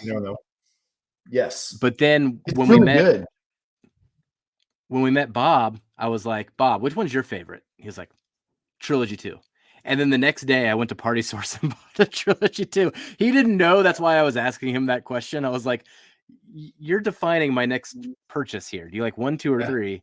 And whichever one he said I was going to buy. So I went and bought number 2. Oh, dude, that was mine. The first time we ever got to have them. It was at JHOB. And I got to try them with him. That was when the Bourbon Festival was going on. The year before that we all got together when they first got released, and holy cow, man. Yeah. Tried one. I'm like, yeah, that's good. Let's see if I can get it to zoom. There you go. Sometimes I do it, and sometimes there we go. There it is. So this is the 2. Sherry and dark rum casts. Yep. And then if people probably don't know, so the 1 is port and rum, the 2 is sherry and rum, and then the 3 is both of them blended together. So you get the port, the sherry, and the rum. So I went to Trilogy 3 by default when I first had a chance, but the sherry and rum's delicious. Yes. Gary says his sweet tooth goes Trilogy 1. Ooh, Trilogy 1. And I can see that with the sweet tooth all day long. All day long. Yeah, maybe I'll find a Trilogy 1. I'm a big fan of 2. I mean, it just won for me. I don't know. It was another. It was like almost taking that nice step up from 1. And 3 was a great combination of the 2. Don't get me wrong, but that 2, I wanted to go back to 2 over and over and over. Yeah. I felt bad because I really like 3, but 2 just was like, come back, Chris. I go 2 over 3. Haven't had 1, but I'd go 2 over 3. Yeah.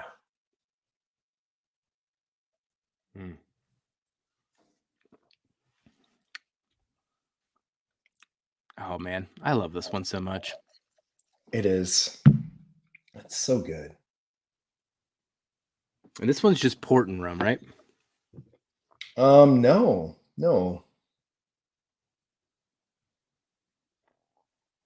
Yeah, it is. It is tawny port. Tawny port and rum. Tawny port and rum. I was getting them confused, but yeah, tawny port and Lovely, lovely Burai. Gary's like, we're splitting hairs here. Yeah. Hey, Gary, I'm not gonna say no to either of any of the three if they were one of them was put in front of me. Or like, would you like a pour of 1, 2, or 3? But you're like, have one. Okay. Yeah. I'm in the process of picking up all three through a trade. So I'm all in. I mean, I did see that crazy post from Georgia at the Total Wine in the Four-Gate group. Did you see that yesterday, Jeff? Somebody I'm in that group. I didn't see it though. Yeah, somebody posted it. It's the 3 bottles without the case. Without the case. Okay, so not the wooden box. With the case. With the case for $8.50. It was $8.50. Oh, I did see that post. Yes. Yeah. And I've seen it for that price multiple times when it comes to the wooden box. Yeah. A guy said like a month or so ago he was in there and that same thing was in the case for $13.50 at Total Wine. That Total Wine there in Georgia. I'm like, what?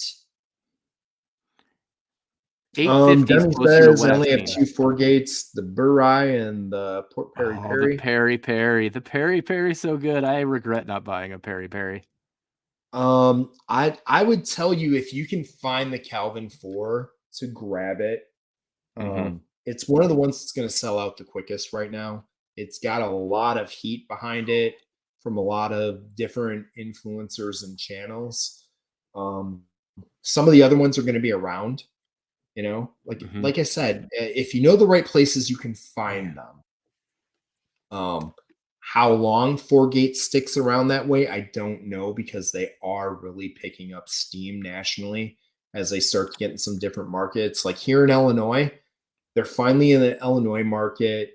Most of our stores are getting like 3 or 4 Calvin 4s at a time, and they are sold out in 2 minutes.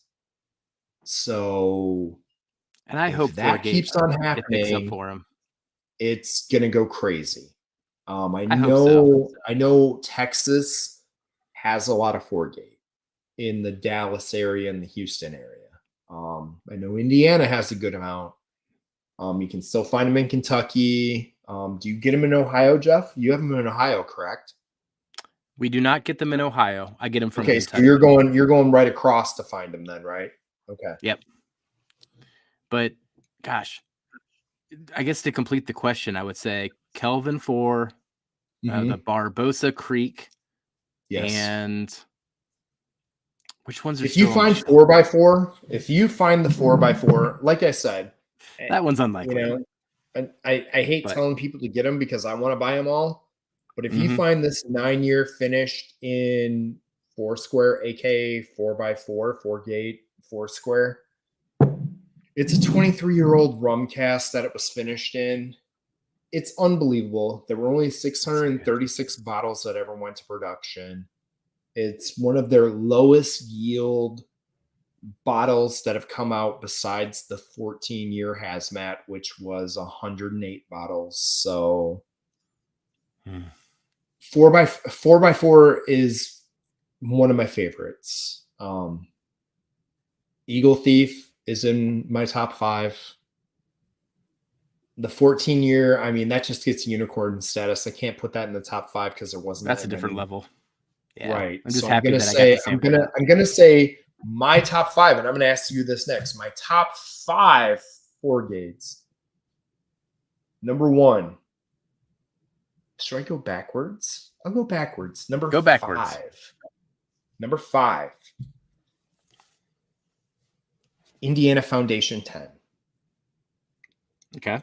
Number 4, Ruby Rye Springs, which is midwinter night dram on steroids. Very similar to the Number Perry 3, Perry.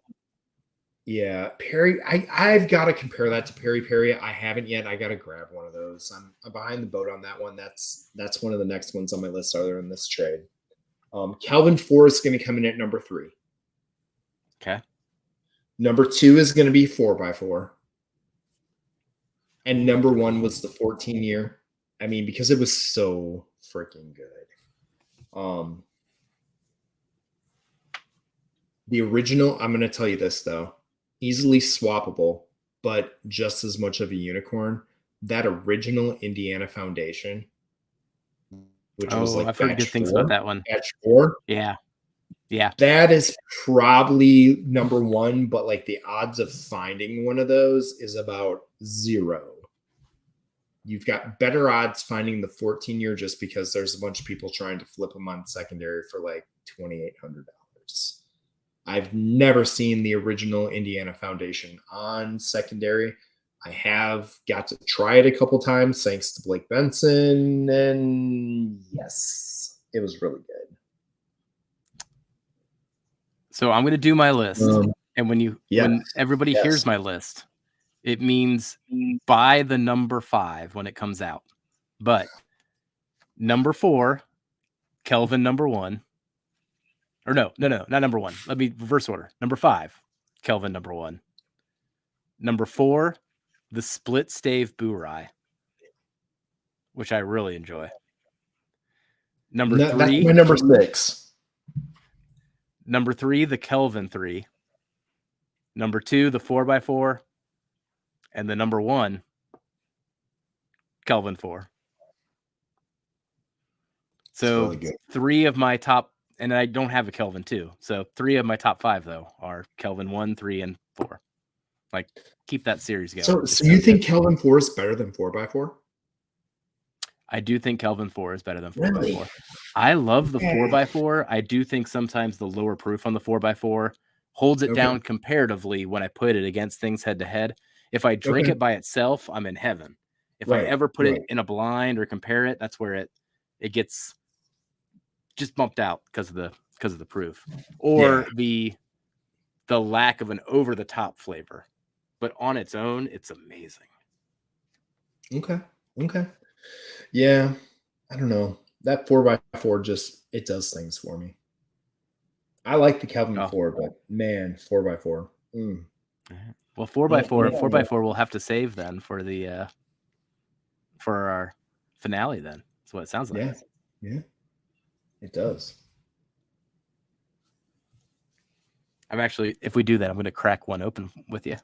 Oh, you've already finished one. You got to crack open a new one. Yeah. So between, I share so much. It doesn't take too much to finish some things like that, right? So Gary says he's purchased over 1% of the 4x4 released by himself. Well, then Gary and I combined are 2%. Okay. That's interesting. Okay. Then you throw Blake in that mix and me in that mix, and we've got 10% around the 5 or 6% of that release. That's kind of funny when you think about that. That we that's we also why I ran out of a bottle. That much of 4x4. That's why I run out of a bottle, because I have to share it too. There's a burden to have. Hey, Independent Joe stopping by. Joe, what's up? Cheers, Joe. We're having a little 4-gate Sunday fun day, skipping on the football because our fantasy teams absolutely suck. So we talked about why be stressed out when we can do this? Like, right? I haven't even looked at my phone to see how my team's doing, and I don't. Yeah. I don't even know the score for today. And 2 weeks ago, I was probably in front of the TV on my computer trying to figure out how I was getting the finals. Because I will tell you this, Jeff, my league is a little different than yours. Mine is a bourbon league. Ooh, what's that mean? So the buy-in was a $200 secondary level. Whether it's 2 bottles or 1 bottle to get in. Okay. So that's the buy-in. That's the buy-in. So the first 3 teams get the payouts. So they get to have a draft. First place gets the first pick, second place gets second pick. Okay. Third place gets third pick. Then third place is out. Then it's first and second to pick the rest of the 10 bottles. Yeah. That's pretty fun. Yeah, it was something different. We wanted to do something different. So, dude, I was getting really stressed out. And it really torques me off that, 12 points is 4 losses for me total. So, yes. Now I understand that a bit more. Yeah. So now, hey, it's just better to enjoy some of these pours with you instead. And Cheech just sent you a Facebook message, but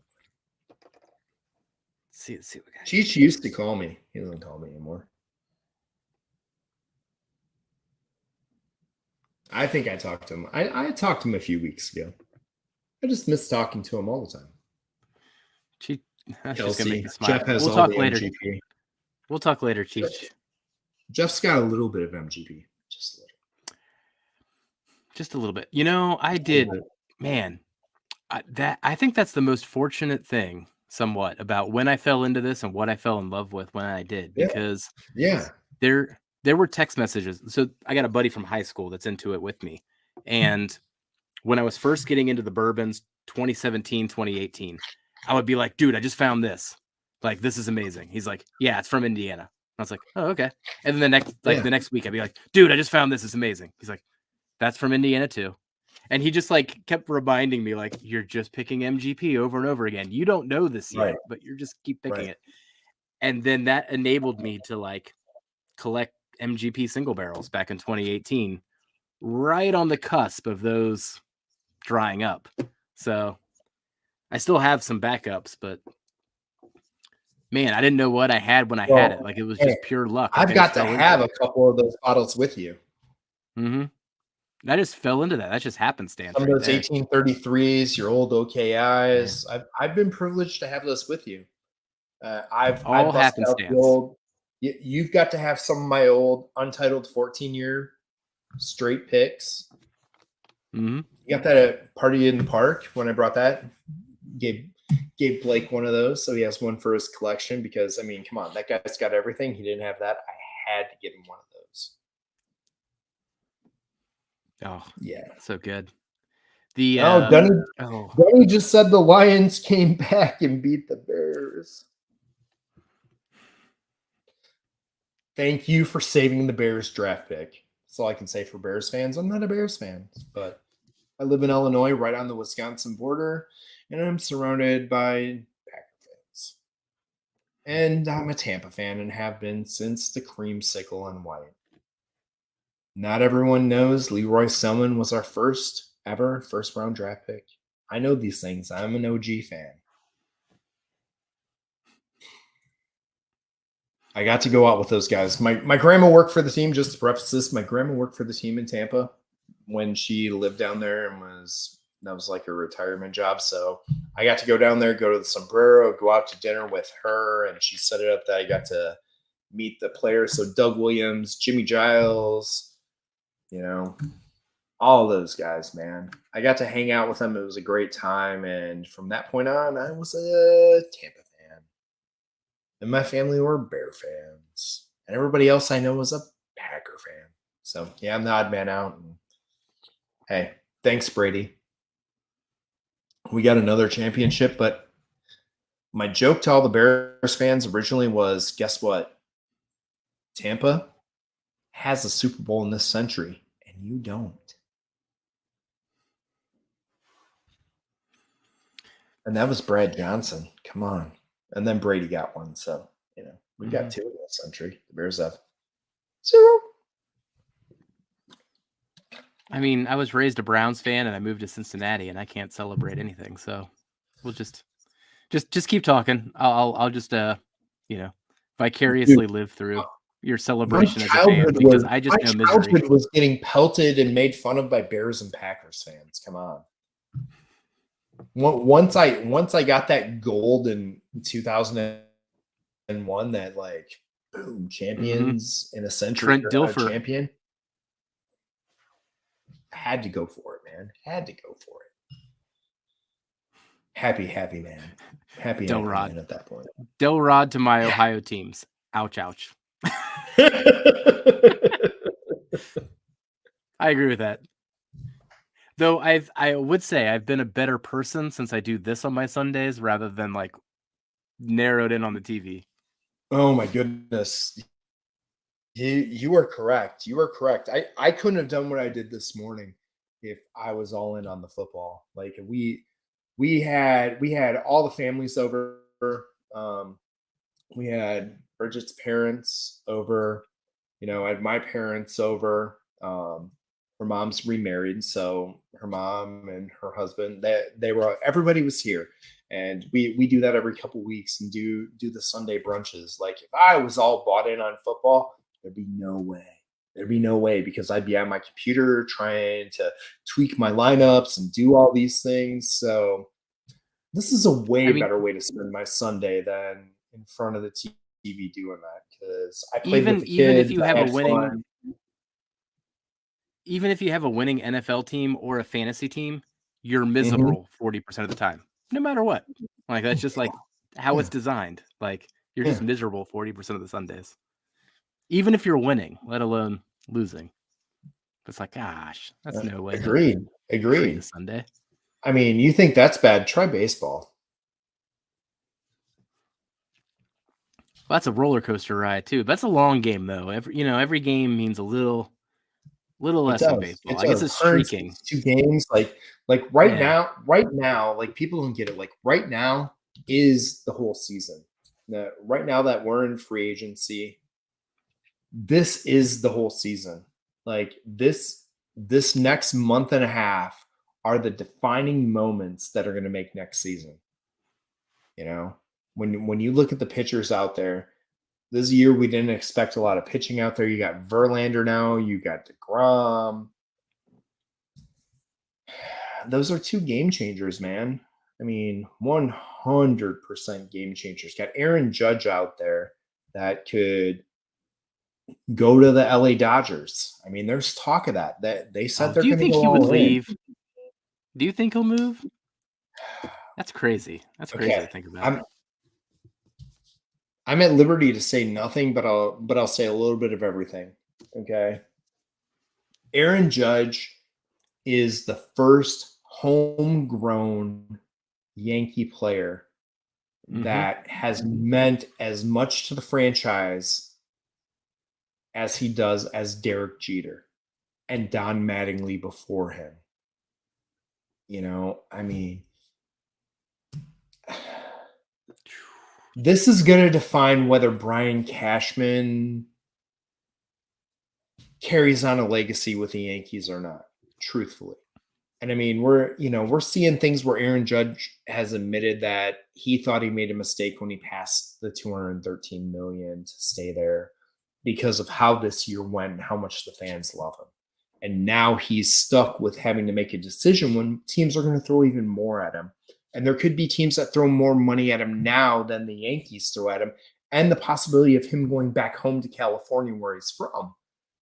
And for him, like he's talked about it, I can go back home and play in front of my family and play in front of my mom and dad all the time.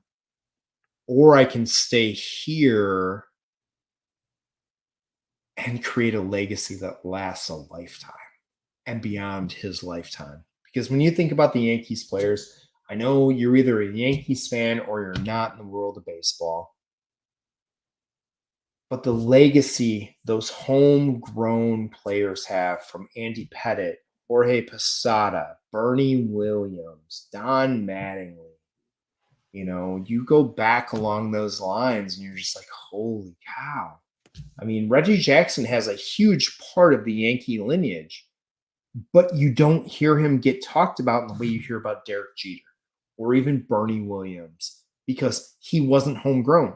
He was a first-round pick in '69 of the Oakland Athletics out of Arizona State University, and he was an implant. He was one of the first free agent guys that got to come over in that and became a legend there. And that's why we don't hear about him being talked about the way that we hear these other guys, yet Reggie still works in the front office here and there with them. And I got mad respect for him. He had one of the greatest Octobers ever. I mean, if the Nationals would have won the World Series this year, we probably would have had to have a conversation of where does Bryce Harper's year stack up to Reggie Jackson? I mean, 6 home runs, hit over 400 for the playoffs, drove in close to 20 runs. That's a hell of a playoffs when you think about he's playing with a torn UCL in his arm and he can't even throw a baseball. I mean, swinging a bat isn't easy with the torn UCL. You feel every swing. And that dude trooped through it. I mean, that's impressive. Oh, Delrod. Yeah, I brought up Black Star's name. I brought up Black Star and he showed up. Now you just brought up fake Lincecum. Is he going to show up? I don't know. I think he's one of my best new fans. I mean, he was on my Instagram live the other night. Jeffrey saw it. He was there. I threw him nothing but props. I'd love to have him come on and talk baseball with us. It'd be amazing. It would be amazing. I love talking baseball. So let's go. But yeah, dude, I would like to see Judge stay in New York. I really would. I do some work with the Yankees on the design side. I have made the logos for like Steinbrenner Stadium and some of the other Steinbrenner charities, as well as advertisements throughout the Yankees magazine and stuff like that for the club. I've done stuff with Judge a couple years ago when he first had his 50 home run season. They were really starting to promote him and Gary Sanchez. What a great guy. So humble, so willing to do whatever needs to be done to be part of the organization. So if they fail to retain him, I think it might be the biggest loss the Yankees have ever had as an organization, because I think it might start the unraveling of things, such as finding a new GM for the first time in a long time, rebuilding the franchise to a point. If you lose him, Josh Donaldson's got 1 year left on his contract. That takes out right field. That takes out third base. Garrett Cole's got 1 more year on the contract. But if you take all those things away, you're left with a team that's just, what are you going to build around? Mike Stanton or Giancarlo Stanton? Sorry, it's not Mike anymore. I mean, he's locked into that very long. It's a domino effect if we go down that road. Right. And a domino effect versus like literally here's our foundation and you lock it in. Like, those are the two paths. I mean, yes, he's 30 years old. If they're smart, they walk in. This is just my opinion. Walk in and drop a number we haven't seen. We're going to do something because we're going to give you a short contract. We're going to give you a 5-year contract. I'm not going to give you a pool contract. Not the full 10-year contract. No, I'm going to give you a 5-year contract. I'm going to throw $250 at your way. You're going to be the highest paid player ever right now for 5 years. Take it, leave it. Because at that point, Brian Cashman has thrown it on the table, shown the Yankee love, and said, we appreciate you. We want to pay you for what you've done for this organization and what you can continue to do for this organization. There isn't nobody else out there making $50 million a year as an everyday player. Yeah. Highest paid player ever. Take it or leave it. It's not the biggest contract ever, but 5 years, $250 million. Let's go. He got offered the 8-year 213.8 or whatever. Screw that. 5-year 250. Let's go. Then Cashman can't lose face. The organization cannot lose face at all. We just offered up the biggest 5-year contract ever. And that's how I think it should be. Oh. Mike K is out there burning some Alex Bradley. Sending me photos. My guys are out having some good cigars. So that's my take on that. That's what I hope happens there. Anything could happen though. I mean, the Dodgers are talking to Kershaw to bring him back for a year. Verlander's out there. Jacob deGrom's out there. We could see all these guys just flipped in New York Mets. We could see Judge go there. We could see Verlander go there. We could see DeGrom resign. You could see Clayton Kershaw go there. Not going to happen. He's going to stay a Dodger. He never changing. But you could see that, and then what?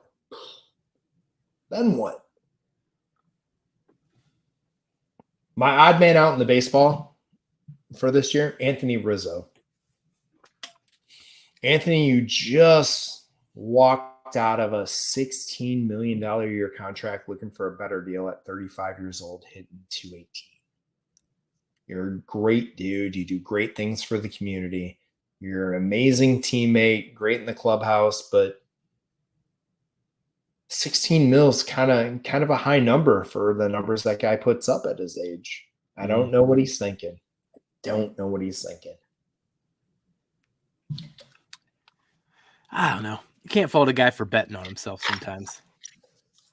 Hey man, I'm from the Rockford area in general, and the guy who made the biggest play on bet on yourself and copyrighted the term, Fred Van Vliet. Look at what that guy's done. Yep. Went to Wichita State, looked like he was going to be a first round draft pick. Didn't even get drafted in the first 2 rounds. Got offered a contract. Didn't take it. Went to the G League, man. Yeah. Honestly, bet on himself 100%. That dude's out there. Leonard stepped out and he stepped in.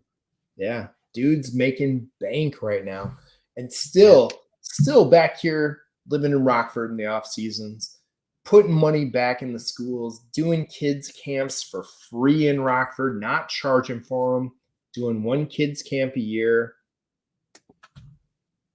Love that guy.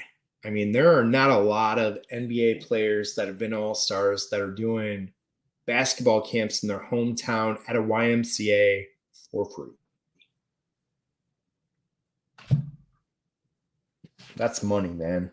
And that dude is here doing it for free. He is the epitome of bet on yourself, better your community. And God bless Fred for all he's done for Rockford, man. Amazing.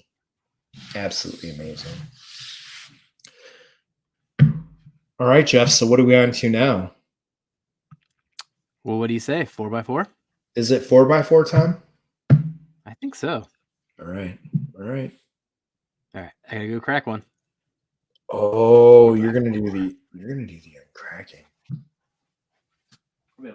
Jeff doing the cracking and Delrod, yes. Wichita State did take a shot on him. He did have some D2 offers, which were kind of a slap in the face. Hey, mad props to the D2 schools for recognizing the talent. But for a guy to only get 1 D1 offer, doing what he did in Illinois and at the state tournament, kind of rough, man. And then showing out and becoming an NBA All-Star, NBA champion, guys rocking a ring, guys rocking a huge 4-year contract.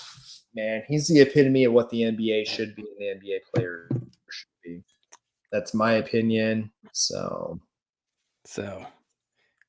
just we'll crack this one.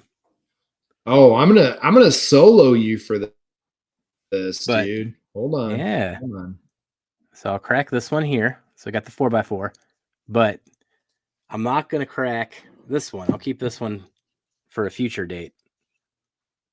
Oh, the Bill Straub signed bottle. Attaboy. Yep. Got the cheers from Bob too. Oh yeah. So look at you. Save that one for later. Hey, look at those sexy Jeffrey Wack bottles, the Wack Attack bottles back there behind your head when you moved. Wack Attack. Oh yeah. This one's my Blend-A-Geddon one, which I'll be in this Wednesday. Blend-A-Geddon with Jason. But I had to make a batch 2 of my blend because I ran out of it, and I was like, "Oh, I want to keep drinking it." Nice. Now that I see the Bull Run bottle, I may have samples of 14-year-old Bull Run American whiskey here for a possible baseball pick that I need to get out to the guys to see which one we pick. They just came in Friday. They have some good stuff. Yeah, they do. I'm excited to get into them. I really wanted to get into those on my own, but I was good. I got to pour the samples and get them shipped out to the guys so we can see if we decide to pick one of those or not. I'm excited. Let's get a cork pop here.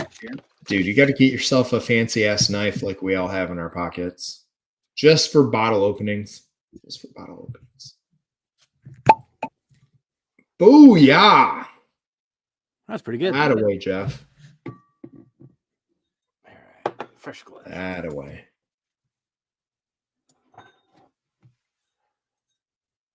All right. Oh, listen to that. Boom. Lovely.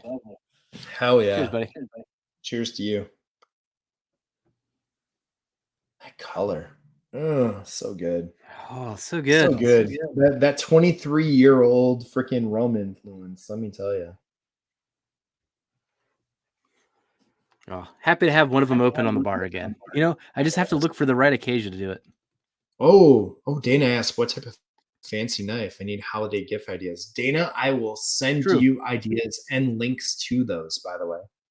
Everybody needs a fancy pocket knife that is quality for bottle openings and box breakdowns or box openings. I do not have a fancy knife. Well, sadly, once you get into the knife world, it's almost like the whiskey world. You want to keep on buying cool knives to have cool things to open things with, and we all just open boxes or break down boxes and open bottles. Mm-hmm. Let's be honest. But every hobby's like that. You go down the shoe line, you go down to the knife line, you go down to the watch line, you go down the whiskey line. Yeah. It's all the same. I've been in the knife one as long as I've been in the bourbon one. It's bad. It's bad. Yeah. What do we got? Gary says, back in the day, I had college scouts offering me scholarships to attend any school but theirs. Oh, I see what you're saying. Gary. Cheers, Gary. That was very good. That is a Gary comment like no tomorrow. That took me a moment. Yeah, Gary's always making us think. Gary's always on top, man. He's always right there. Oh, look at you. You just dove in already. I ain't even dove in yet.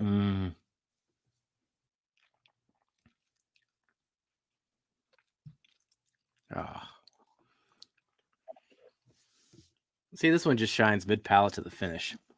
As much as I like the nose, it just shines mid-palate to the finish. It does. It does. I'm very happy with this pour. So good. So fine. 4-gate for the win. All day long, man. All day. I'm just telling you. This is a bottle that if I could have all 636 to myself, I'd be happy. Now I'd share with everyone, but I would never have to worry about sharing because I have all 636. I love this bottle. When we had it before at pre-release, I love that 4. I really did, but this one took the cake for me. You guys all love that Calvin 4, man. Ooh, look at Triple X69 online. Man, woo! Photos of his sister. You go. Holy cow. That's so awesome. I'm so confused by this bot though. It's like there's no link or anything. What is it trying to accomplish? I don't know. But they've got hot photos of their sister. It's disturbing. Maybe because we're talking about Kentucky. I got hot photos of my sister. Is that a Kentucky thing? Did I just cross the line? Gary said, "Congrats on bot spamming." I mean, what else is going on Sunday? He's like, somebody. He's like, once you reach the level that you have some bots going at you, you know, it says something. Yeah. With all 12 people here, and number 13 at the time was the bot who left because we were at 12. It jumped to 13. We got 3 bot posts, and then it was gone. Oh, Delrod said maybe West Virginia. I don't know. They use Mountain Dew for toothpaste in West Virginia. I don't think I want to see that sister.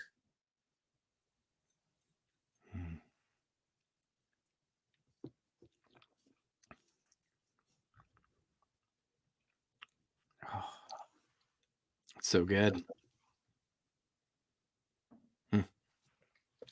Now, I'm going to throw this back at you. This is almost one when you say you slip the rum in the bourbon line, slipping this in the rum line. In the rum? Yeah. Do a blind of rum and just I think this could win. I think this could take him out based on what you like. Like me, I'd be in a little bit of trouble because I like the funky. I like the Hamptons, you know. I like that dirty, nasty dunder pit ripening of the yeast and everything else. I have you ever had the Great House, Jeff? Mm-mm. You'll have some coming. Okay, so what they do in the Hampton, they dig what's called a dunder pit. So it'll be a big, like 10-foot round pit down in the ground, and they'll throw all the different fruits from the area in Jamaica there in the pit. Then they'll cover it with banana leaves and then cover the whole pit with dirt and let it ferment and get the natural fermentation. Where some of the other versions of rum are to take some of the fruits and stuff and hang them from the trees to let the natural yeast develop from the cut open fruits up on the trees. So they do theirs by putting them all together in this dunder pit to get that natural fermentation, to get the yeast where it's all the different fruits melding together under the ground in the heat of the ground. And then they add that into the mix. Like, interesting. Those pours are honestly one of the ones you sit back with. You take a little small pour, you put on some good music, and you just sit back and you can nose it for an hour. You can take little nips of it, and you're going to find different fruit from mangoes and papaya, banana, and it just keeps on rolling. And you're like, oh, like every time you come back for a sniff or a little nip, you're like, oh, whoa, this one just came through. It's one of those that you can just sit back and enjoy, but it is funky. Like if you like funk on something, and I've been a big funk fan when it comes to the bourbons. If you like funk, this is the funk in the freaking rum world, man. Interesting. That's where it's at. Tito, look at Tito. Hey, Tito. I haven't seen Tito in forever. Shows up. Big League Whack. That sounds kind of funny. Man, I don't know the last time I saw Tito. Dunny just tried the Hamptons for the first time. Wow. Nose great. Palate was interesting. True funk. Yes, sir. I will tell you the 2020 right now is the best of the Great House. 2021 was really good. I got to have 2020 and wow, mind blowing. I'm waiting for the 2022 to come out. But one of the Rolling Fork releases that just came out that I was telling Jeff about when we first started tonight is actually a Hampton single barrel. And it's 16 years old, where these Great Houses are 10 years old. So I'll get you some of that too. Those are some of my pickups next week. That 22-year-old barrel, I think it's 22, either 20 or 22, and then that 16-year-old. So I'll get you some. We'll have to have a Sunday rum day. I'll send you out some rums, and we'll just have Sunday rum day. That's a genius idea. Rum day for the win. Now, for the most part with the rums, I've just got multiple four squares. That's pretty much where I'm deeper in the rums. Okay. I'm going to broaden your horizons, my friend. I'm going to broaden your horizons. I have a 19-year-old Chairman, which is fantastic. That barrel is a single barrel, and it was one of 63 bottles. It's crazy. Wow. I have another Chairman that's a 15-year. So it spent 2.5 years in bourbon barrels, and then 13 years in a 20 port cask. That one's pretty wild. Then I have some Panama rums that were in bourbon barrels. I think I got an 8-year, a 5-year. Yeah, dude, I'll hook you up. I'll hook you up with the cast strength rums. We'll have a rum day. Sunday rum day.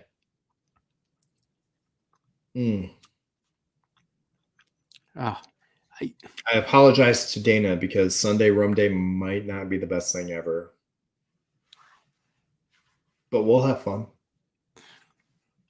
We'll have fun. Yeah. I'll make up for it later. I always find a way to make go. up for it later. There you go. Man, I'll tell you what, we've been going through a lot of stuff that's heavier proof even than this 4x4. Yeah. This tasting of it right now is holding up so brilliantly. Yeah. Like, oh man, this is good. We went to the end with a 103.2, the lowest proof of anything we did. We were in the 120s and rolled back to 103.2, and it stands up with the rest. And that's something that Fourgate's been doing. Like you said, you don't have to chase BTAC to get quality stuff.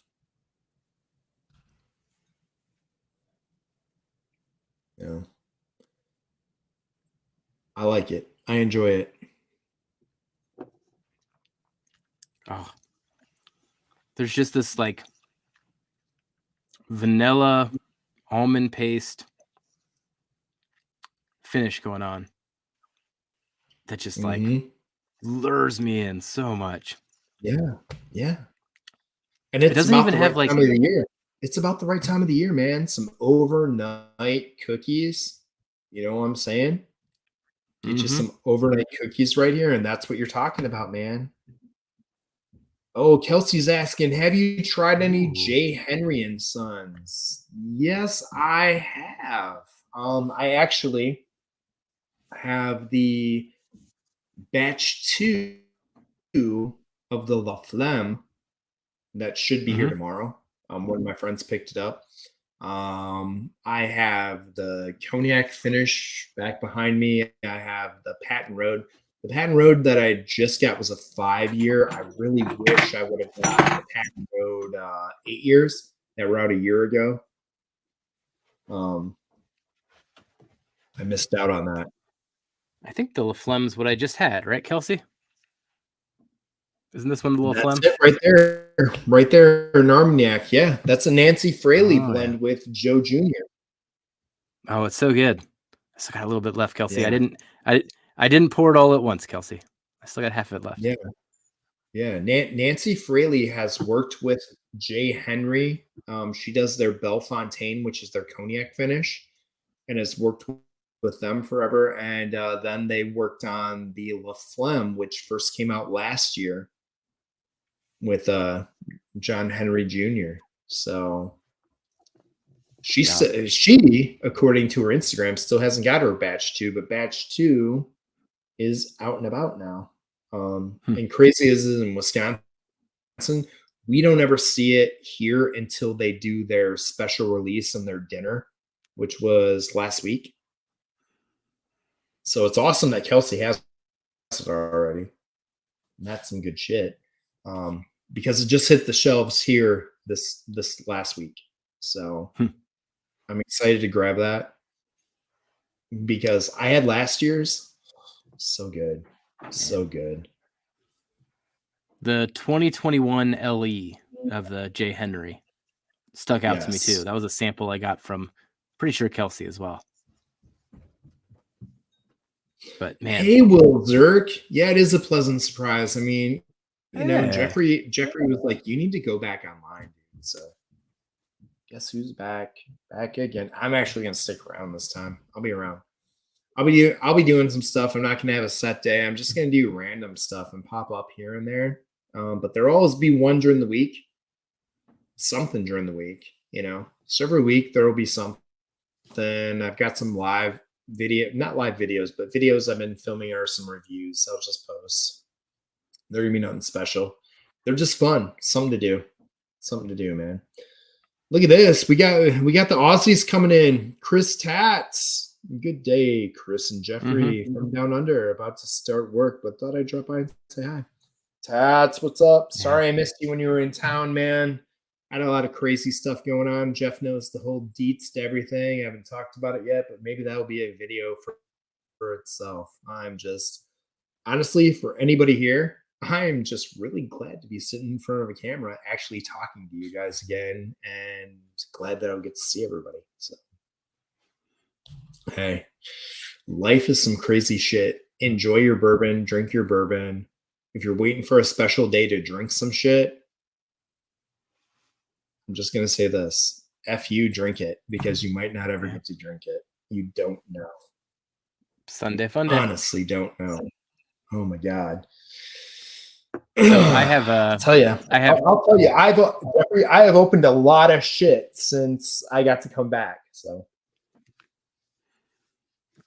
it's what it's there for. It's there to enjoy it, especially when you need it. Well, hey man, so Chris, I try to share with everybody, so I always wait, but so Chris Tat's here. You know, he's the one I have to blame. The entire time we're talking right now, all I hear above my head is a cat chasing a spring as it runs around my house. So the night that I met Chris and Lilith was the day was Dana's 40th, day before Dana's 40th. And she pretty much gave me this like Godfather proposition, like the day of my daughter's wedding type of thing. And she's like, Jeff, it's my 40th and I want cats. And I was like, all right, I can't say no to getting cats now. Like, it's your 40th birthday. Let's just get some cats. So they're running around now, but I can't see Chris's Tat's name and hear this cat chasing the spring and not like think of that moment. So they're always forever linked now. Hey, cats is better than having thunder from down under running through your house.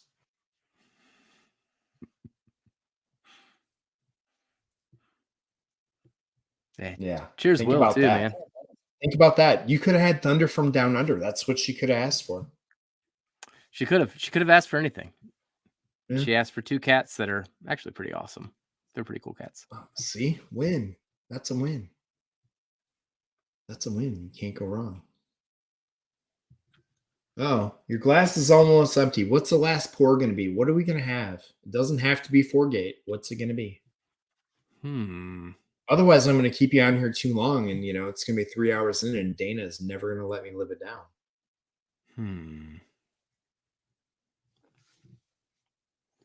Well, what have you got recently? Let's keep it in the MGP realm of things. Recently in MGP. Yeah. Well, Rima, I've got a Gatsby. I've got Rima 6. I've got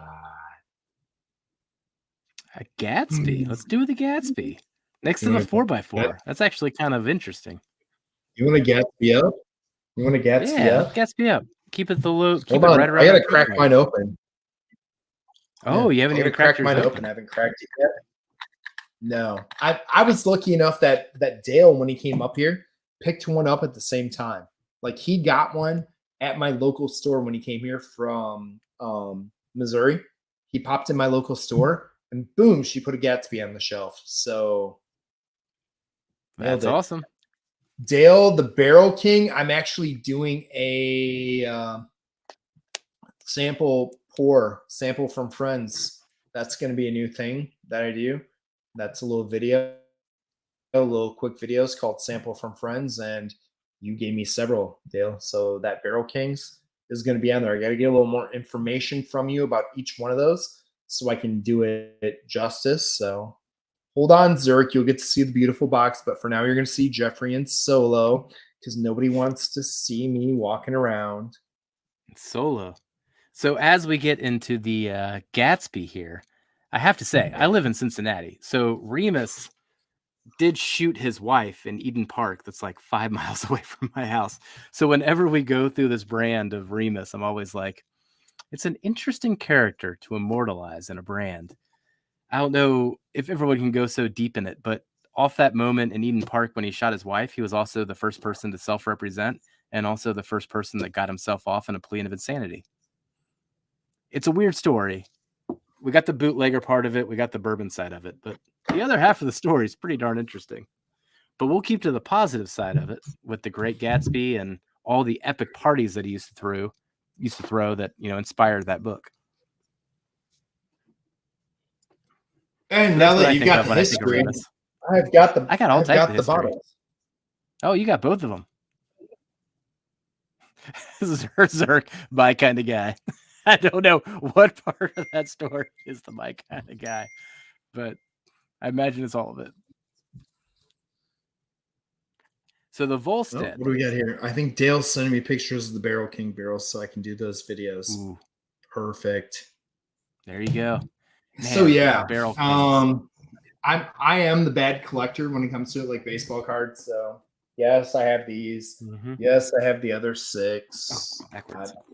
I fell in love with the Remus series before it really got popularized. Like the Volstead, I remember buying the Volstead, and when I bought that was one of my more expensive purchases back in the day. Yeah. Back in the day, that was just 2021. Yeah. Well, yeah, but Gary Franchi was the first to crack open my Volstead and enjoy.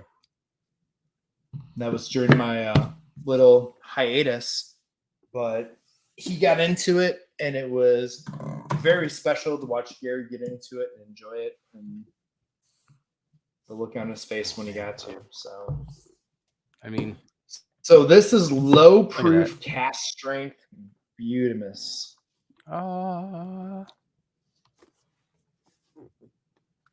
What a great box. I know, man. Look at that. So that style, that Art Deco style, there's a hotel down here in Cincinnati that has that style. That's where Dana and I got married. So when I see the style too, if you were to walk through the hotel, like the whole hotel just looks like everything about this presentation. That is amazing. It's just gorgeous. And of course, I talk shit about knives, and I have one of my cheapest knives on me today because we were doing family stuff. So I don't have a good knife for opening, but I'm still opening with a knife. Rules, man, rules. So one of the things that cracks me up about this one too is I've been talking about it with people. Mm-hmm. So I know it's like it's low proof, right? So it's let's see if I get to focus. It's worked. There we go. So it's cast strength, but then it's 97.8. And people are like, "Oh, why is it so low proof?" And I'm like, "You don't know anything about your MGP if you don't know that these were always low proof back then." Like, if we go back to like the old Scout barrels. Well, yeah, the old Scout, the 14 years and stuff, they're all in the mid 90s, and you have the 1813s from Boone County. All in that low range. Proof. Yeah. So this one is here is a 11 year from the kind of the same era, technically. And it was just 103.4 proof. Like that's just how it was. And people see this being low proof like it's a negative thing. Like, no, that's just how it was. That's how it always was. Right. And the big thing about it, I say this all the time, man. These are bottles, guys. These are not trophies. Open these bad boys. Open them. Enjoy them. And by the way, this thing might have more heft to it. This damn. Oh gosh. Cap. It might have more heft to it than a Bardstown. So you could probably kill somebody with one of these if you can throw 90 miles an hour. This might be a lethal weapon in my house. They just opened a Bardstown 3. Oh my gosh, there's no comparison. No, this is way heavier than Bardstown 3. No comparison at all. Dude, these could kill someone. What would be the heavier? Maybe the Frey Ranch. Let's see. Frey Ranch would be right up there, yeah. Doing a weight test here. Ooh, pretty even. Yeah. That one's pretty even. These things are ridiculous. That's a good cork, though, man. That's crazy. Hell yeah. I mean, with a bottle this sexy. Oh, Will Zirk said Rabbit Hole is the cork is the champ. Man, heavier than this one. This is a beast. Yeah, I think it outdoes Master Keep caps too. Ooh, I don't think the Master Keep comes close. Let's see. I actually had one right around here.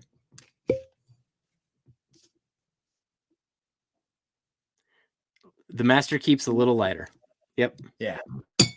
I did get this though. I just got it today. You got the Unforgotten? Yeah. Nice. It's so good. And that's a Boo Rye as well, correct? It is a Boo Rye and finished in rye cask, which I didn't know was finished. Very nice. Cheers to you, Jeff. Look at us pouring at the same time. Fresh cracks. Ooh. Man, look at that. Ooh. Yeah. Not a bad color. Yeah. Look at that bottle. I just love that the wings on this bottle are like still like let the liquid come through. Like just the way they designed that bottle. It's a great design. Everything in this series is fun. You know, just that Art Deco, even the box, you know, they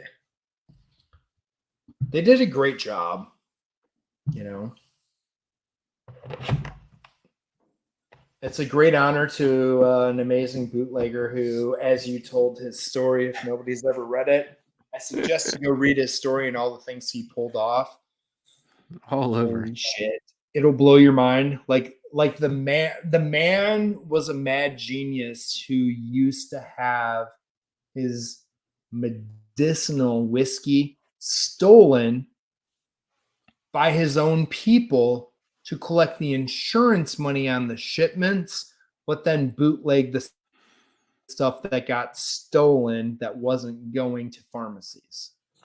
Think about how crazy that story is. That's all I can say. Showing people the color because it got yeah, called out. J-Max is nice and dark. Stuff's crazy. Yeah, you know, it's oily too. If you can kind of see that on the glass, it's what it's doing right super there. oily. Look at that. I mean, that's a clear glass, and just you can barely see my face through it. Man.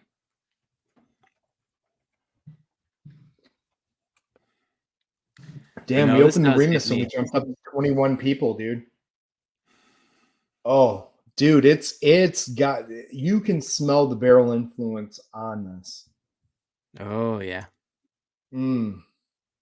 Just that deep oak, but I've had some MGP that's over oaked. I would not describe this as over oaked though. No, I've had some that have tipped over the side. This one's pretty good. Oh, I agree 100% on that.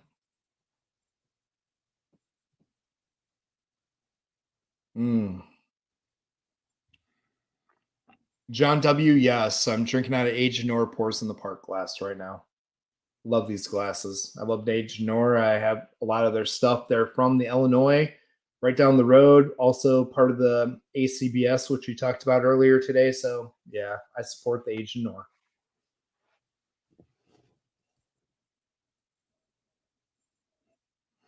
There's like a waxy cherry note on the nose that when I get beyond the oak, I just love it.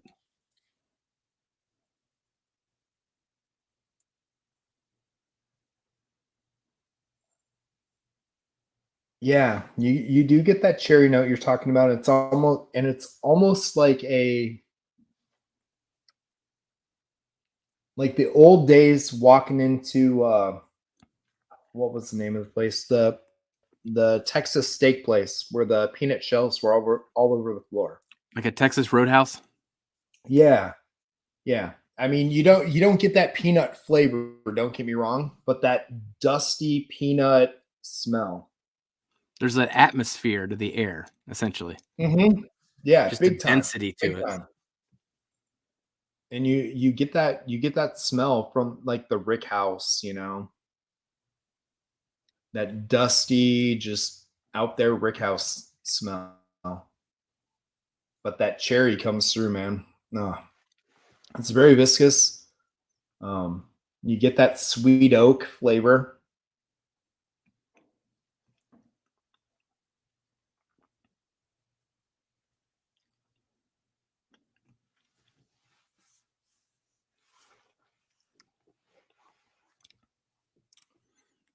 I'm just letting you enjoy it before I say anything.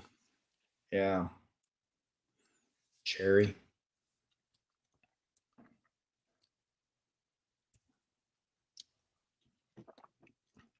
When I sip this, though, like, have you had some of those old scouts? I imagine you have. Yeah. Oh The yeah. old school scout. Yeah. I feel like it's Yeah. right there in that family of Oh bourbons. yeah. Like when you really get into the crazy part of the old scouts, I'm gonna say this, and this is a part that I hope everybody gets to try sometime. But the old scout ryes that were like the 14, Oh, the 12 through 14-year-old ryes. MGP rye, 95.5 rye used to be way different. Way different. So good. So different though, compared to what we get now. So different. mm-hmm. The, Well, even the bourbon this compared to what we get now. The oh bourbon won't oh taste like yeah. this when it's 15 years old that we're getting now. It's a totally different No, animal not even entirely. close. Not even That close. cherry note's nowhere in it, the True. things that we drink now. Yeah. Yeah. This is really good, man.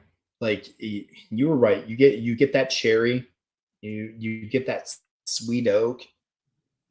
I get that almond paste or quote unquote marzipan on the edge of the tongue when it's settling there. Do you get that?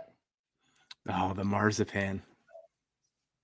You Yeah. make me think of It's this there, video man. that there's a video. Do you know who Whiskey Mutant is?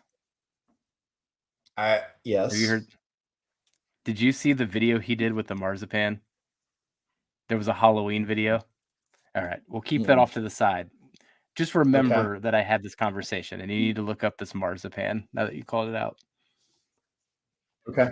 No boy. It's interesting. It I'm a was little funny. scared now. I just It's for really me, cool. it's just like back to the kitchen, man. It's back to the kitchen, like we were talking about earlier. Just the little things, like tasting it as you're making it. Making that type of dough and stuff. You Yeah. need to add a little more salt here, a little more there. But I feel that on the side of the tongue after you get that little bit of cherry. It's like that sweet oak sweeps over. You get that little bit of buttery that fades to a cherry, and then you got that little bit of marzipan that's on the edge of the tongue. The So, marzipan. I understand exactly what you're talking about. I do think over the top, I translate it to like this rich, thick butterscotch. But when you mm-hmm. say the marzipan on Yeah, the sides, like that's what it yeah, dissipates to. yeah. I haven't focused on the back yet. I'm stuck in the mid, man. I'm stuck in the mid, but I'm gonna let it flow because I let it sit up front and then I let it go over. So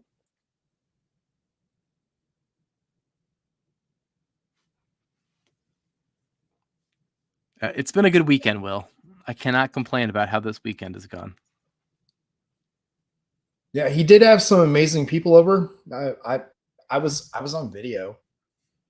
I couldn't attend, but I was there in spirit and video. It made the quickest, You abruptest were leave ever, there in as I person, do. just not 3D, but you were there in person. Yes, yes. I've got very good at leaving on time, so I can be up on time. I heard you guys were a little worried I left so quick, but 6:30 comes around in a hurry at my house, man. We were up to the AM for sure. Oh, I'm sure you were. I'm sure you were. You guys had some great pours in front of you. I was jealous. Not gonna lie. This is great. Man. Now I will preface to everybody watching or listening, I know the MSRP on this is high. Okay. 249 is a good amount of money for a lot of people in the bourbon world when you think about the things you can get. Think about Master Keeps at that 150 to 179 range.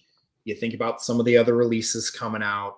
I'm going to say this on my end, being somebody who has all the Remus releases, has the Volstead, and for me, I'm finishing a set. It's a no-brainer to me to buy because I want it. I'm part of the Remus Club. If you don't know about that, you can actually join the Remus Society through MGP. They have that there. You might get some free goods from them. You might get some crazy tastings you're available to go to. online and stuff. It's a pretty cool program. But this was one of my first like, whoa, I fell in love with these when they were still on the shelf everywhere and people weren't buying them before they became popular. And I just love this series. So to me, it's 100% worth it. When I taste it, I think it's fantastic. This is really good. $250. I'm gonna say with today's prices, okay, with today's prices and everything else going on that we see, somebody who is not a fan or trying to be like me, the baseball card collector of whiskey, is probably going to look at this and say it's overpriced, and probably is going to put this in the 139 to 169 range, being a 15-year. But I mean, if you look at releases of MGP that are 14, 15-year-old, the price is where the market is right now. It really is. It honestly is. I don't think you're getting cheated. Hey, Top Dog, what's going on, buddy? Great to see you here. Thanks for stopping by. I miss you, dude. But I think it's appropriate. I can see where other people are going to say it's too expensive and it's overpriced, especially when we just had Remus 5 that was, blends of 15 and 16-year-old with a little bit of 13 in it at 100 proof, and this comes in just under. But this is cast strength 15-year-old, unadulterated, blended together. Amazingness. This is a winner, man. This is a winner. It's really good.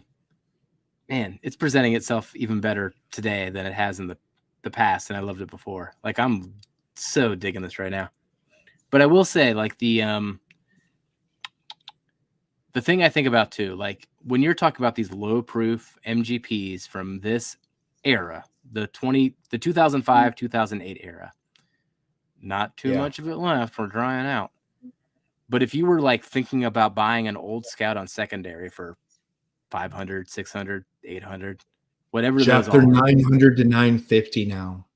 The OKIs of the period, any of those, like we can just go through the labels. This is the profile. It's right here. It's right now. It's 250. Go find it. Like, that's the crowd that I think this appeals to more than anything. Like, yeah, don't chase the old Scout. Just chase this right now. 250. Yeah, amazing, dude. Those old Scouts, I know where some are right now with some people that have them. I'd love to buy some, but like we're talking, man, I can get this for 250. Okay. For now, which is like, exorbitant. Limited window. People. Right. Limited window of time you can get it, but right. Get it. And I'm gonna preface, I scored. I scored on this. I traded 2 other bottles that I bought at retail, MSRP, that have a high secondary value if you're in the tater world. And I traded them for this. So I only had $89 going into this bottle. I got it for 89 essentially because I traded 2 bottles for this because somebody had grabbed it. So for me, it's a no-brainer. I would have bought it at the 250. I'm finishing in line. But I scored in another way. I got lucky. It's fantastic. This is one, if you get it, share it with others, man. Let them experience what the old lineage, low proof cast strength MGP is, because not everybody knows that. It's a big difference. Jeff is talking about these old Scouts. You can find them. They're released in like the 2016, 2000, probably like 2014 to 2018. Some of them. Yeah. Price probably 2017 is the max. And you'll find anywhere from 10-year store picks to 14-year-old store picks. And you're going to find different ones that range between 89 proof up to like 104 proof. And you might think that's low, but for a single barrel, oh my God, these things hit in ways that is an experience to you that you haven't had drinking modern MGP, even at the 8, 9, 10-year-old range. It's not. Lil Zerk, no, not sharing. I'd share with you, Zerk. Any day You of the have week. shared with him. You've shared with him in a room we were all in. Listen to him. Will Zerk.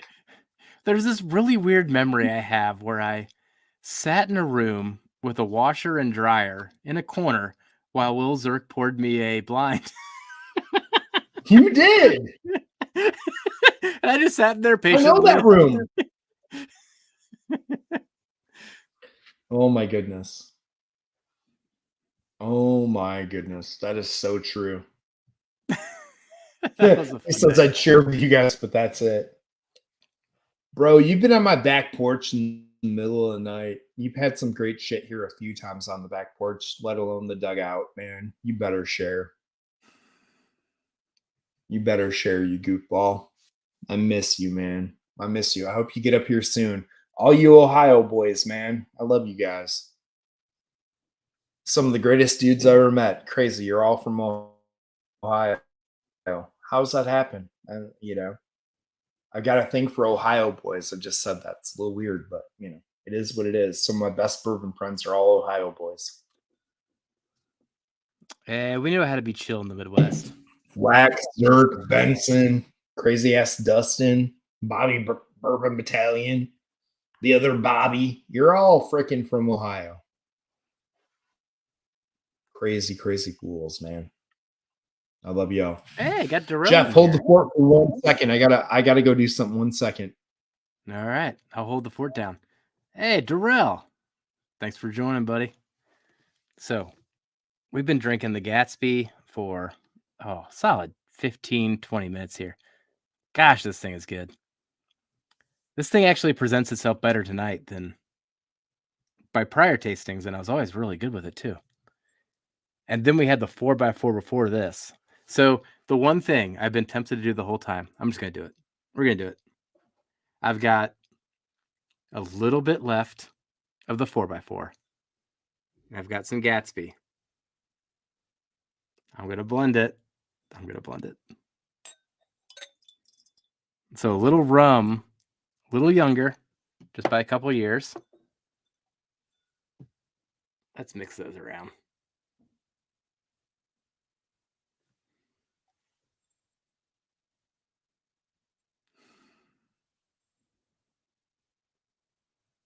Okay, I love that. I love that on approach.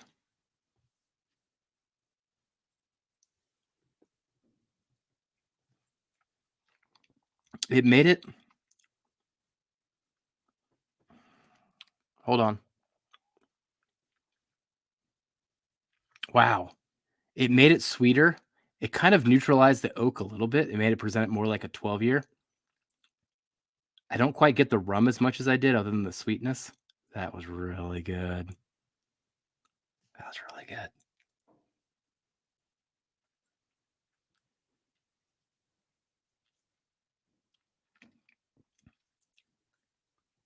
Oh, man. I think what works about these two blend... There's an oak bomb. Yeah, the sweet oak on that one now is rising through. I think because these are so similarly proofed, they go together so well. Oh, the finish got longer. The finish with the 4x4 actually got longer when I mixed it with the Gatsby. Like the Gatsby's finish wasn't that long. The 4x4 got real long. Oh, hey, you're on mute. What did I miss? I just heard longer finish 4x4 and Gatsby. I had remnants of both glasses and I just threw them together. And it was a really good blend. Oh. I think them both together is better than either one individually. We'll use the Starlight glass.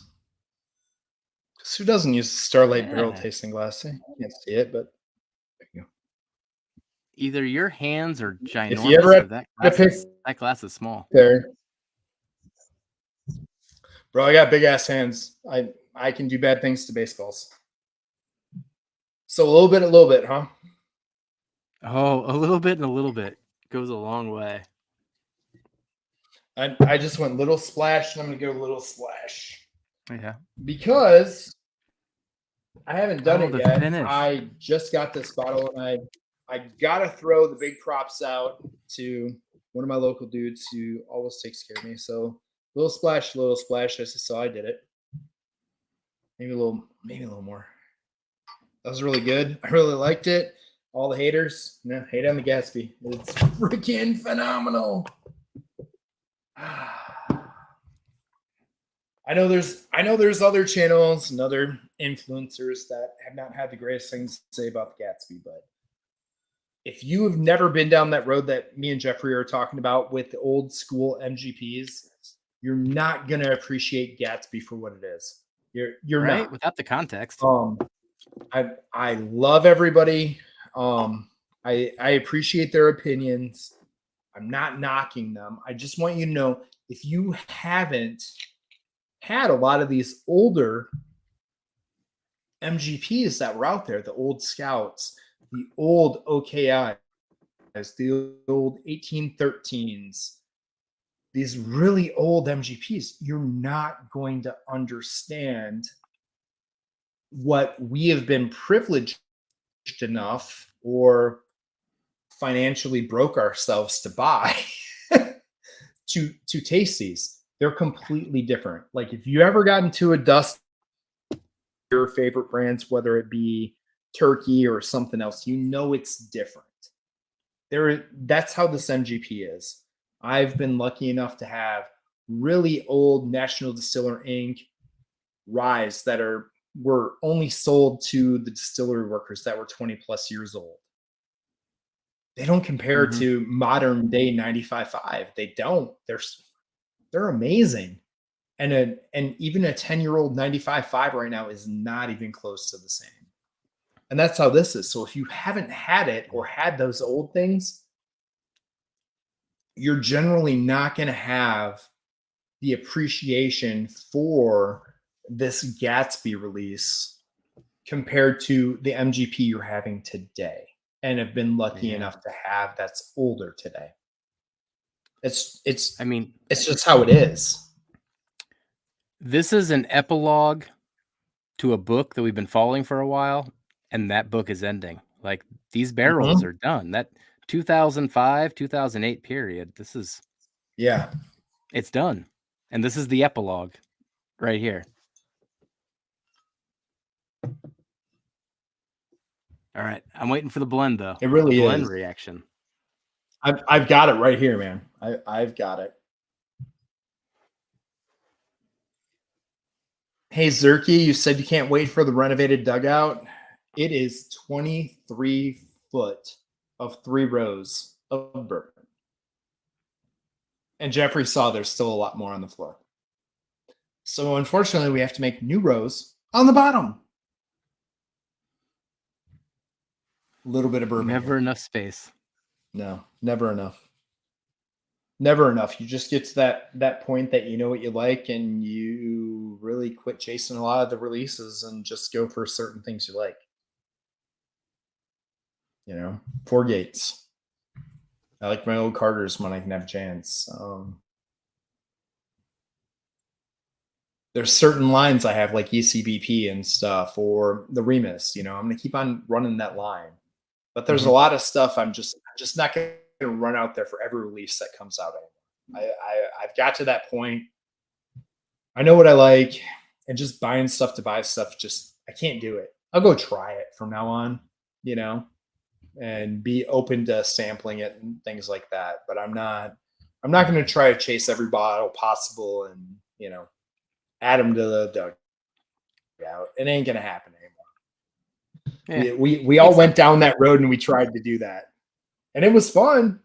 It was fun. But damn, I got a lot of shitters back. I really did, thinking I was going to buy something before anybody else got it to have fun with it.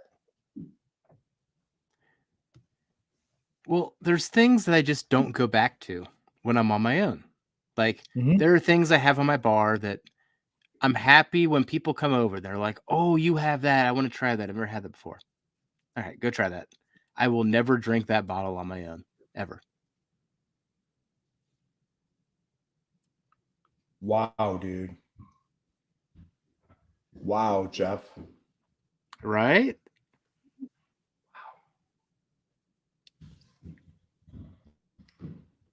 Like, you talk BTAC level stuff. Wow. That helped it a lot, right? Oh my goodness. I mean, you're talking a 9-year finished in rum mixed with a 15-year unfinished. Holy shnikes. Like, okay, I'm going to say this. I haven't reviewed the Fox and Odin yet, guys. I said I would. Batch 4 specifically.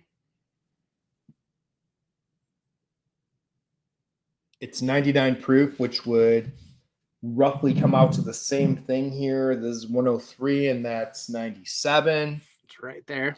We're right in that realm.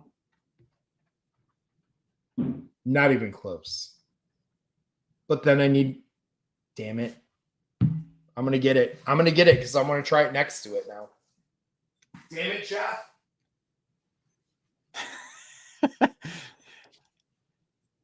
So many people curse my name. Magnus single barrel. I hear, damn it, Jeff, so many times. No, well, I'm not Dana. So when I say it, it's actually fun. So Fox and Odin, this is batch 4. This is a blend of 9-year 21% and 15-year 36% MGP coming out of the Magnus stock through their conglomeration, I guess you would call it, with Coppercraft Distilling in Michigan. So 99 proofer. So right about the same. This was a fresh crack on Friday. So we're going to pour really small here just to try this out.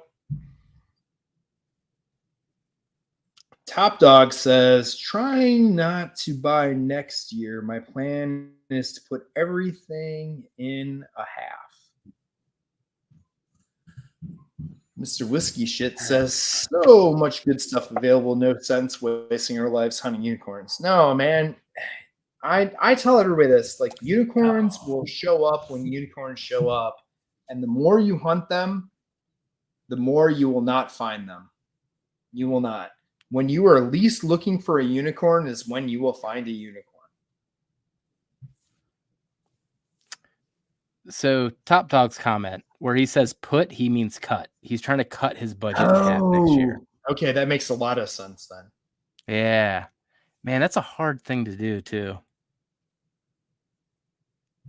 I did it this year. You can do it. You can do it. You can do it? Is it possible? And like I said, focus on the lines you're collecting or the things you really love and just buy those. Quit trying to buy everything else. Yeah. See, gosh. I straddle a line some there too because the longer I've been through this journey, the less accessible my collection is to most of my guests. Iron Man. My son came here and needs his battery changed for his. Are you really talking to someone? Yes, I'm online. I'm on YouTube with a bunch of people. Ready to go. You're gonna need to get me a screwdriver for me to do this. Oh, okay. Go get a screwdriver, and I got you, buddy. We need the Iron Man mask to light up. Yeah, I know. We need it to light up. Jarvis for talk to us here. Yes. Take some battery power. I'll tell you what, the Gatsby / 4x4 nose is better than the Fox and Odin. That could be because I'm using agent. You know what? Hold on. I can hang out in this nose for a while. Let's make it really scientific, damn it. I got another. Oops. I hope it didn't break anything, guys. All right, so we got Starlight 1 and Starlight 2. All right. So there's my big hands, Jeff. In the regular size glasses. For comparison, there's the Age of Noor.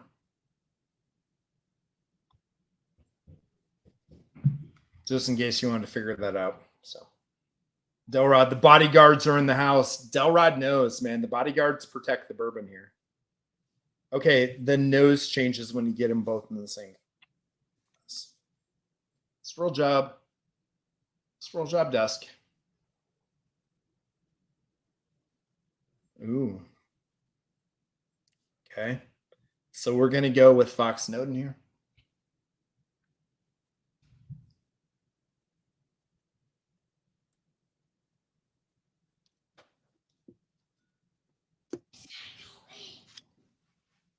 They're back with the mask already, and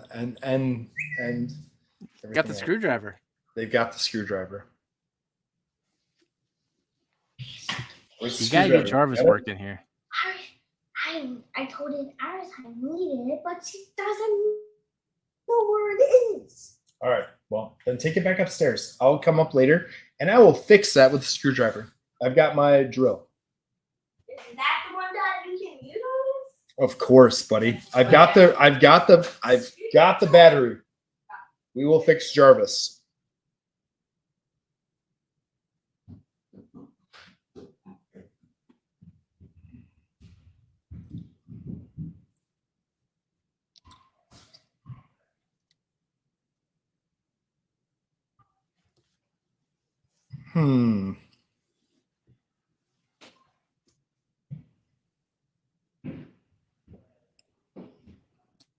Zerky, that was Winston.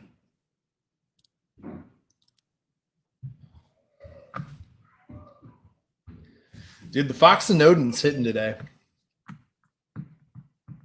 What's the proof on it? 99. Oh, okay. So similar area. All right.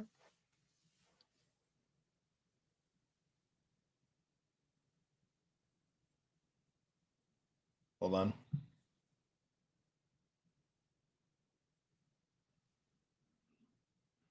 There we go. So 99 proof, this is batch 4. So it is 9-year 21% MGP and 15-year 36% MGP.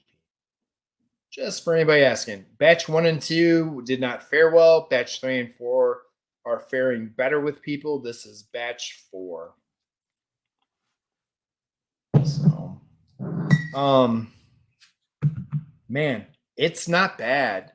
It's better. It's better than the next pour when I had that and had it with the cigar by far. I don't think the blend's fair. I think the Gatsby beats it. Okay. It's all 15-year. It definitely beats it. The blend, it's really close, but God, that's a really expensive blend with, you know, a $220 4x4 and a $250 freaking Gatsby. Can we say freaking bougie? Because I think we just hit bougie on the knot. You got to have $500 extra taxes and bottles to make one pour. Holy cow, that's more than a freaking. Hey, we only used a half ounce of each. It's only like $20. It was a good experiment. Well, I know, but how many people are just pulling 2 bottles that are like $500 together to play that game? Yeah, sorry I did that. I have no regrets. If you remember that movie. By the way, that's Meet the Millers. We are the Millers. You remember that one, Jeff? We talked movies earlier. Meet the Millers. Yeah. Jennifer Aniston in that one. No regrets. Love that character. Man, where is that actor? I don't know, man. All right. That was good. Now for this.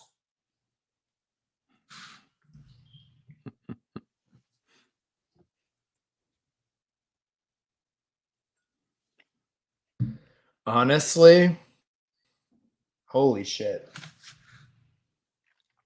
If you want to save yourself $400, $400. Buy the Don't Fox mix them. Noden. Do not Just do mix that. the 4x4. Do not mix the Gatsby. You're going to get 95 to 96% close just with Fox Noden batch 4.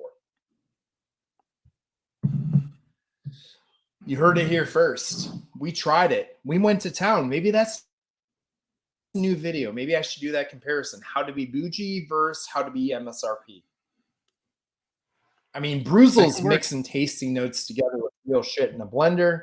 Maybe my stick is I'll show you how to be bougie, and then I'll show you how to have something better at MSRP. I don't have 80,000 fans out of nowhere, though, and like mix everything with Pepsi. Hey, he's working those shorts. Holy cow, he is. You see he's at 82,000 freaking subscribers on Facebook or YouTube? Yeah. Like that guy literally poured everything he got at Pours in the Park that was like extreme rare pours that we would all kill for. He dumped freaking Diet Pepsi in. I was blown away. Mm-hmm.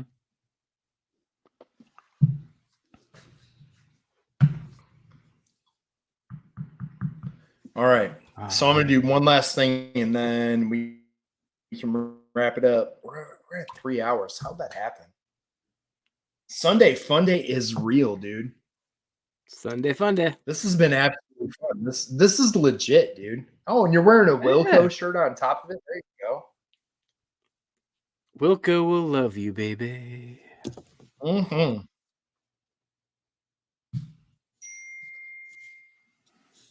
All right, so I'm gonna go a little deeper on this. We're gonna go Remus 6 versus Fox and Noden. All right, Remus 6. I got it sitting here, so why not?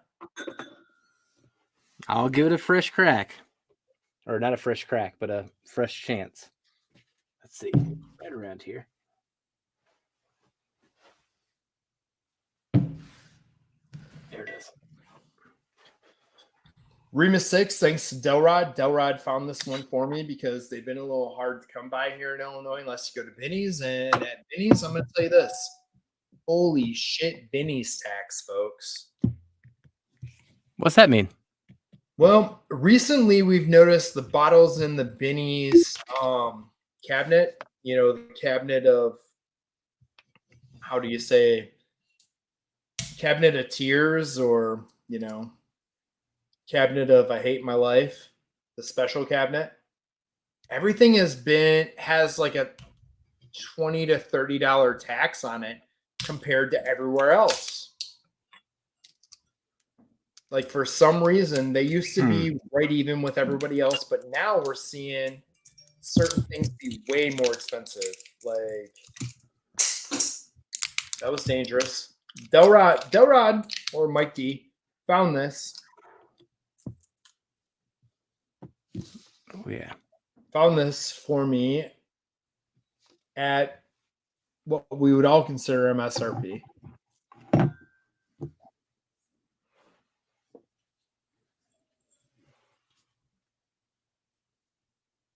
So there's what it is. Number 6. But he found it at MSRP. So that's been around $99 here. Now up from the $79 it used to be.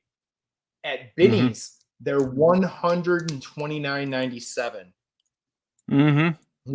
Mix that in with the Illinois tax, which is, especially in Rockford, you're talking 11 and a quarter because of the extra road tax. Yeah. So you're talking $150 bottle. In Wisconsin, $94.05 tax. The average is somewhere between 100 and 120. Now, have you had this yet before we go into it? Have you had the Remus 6? Okay. I will hold all of my opinions.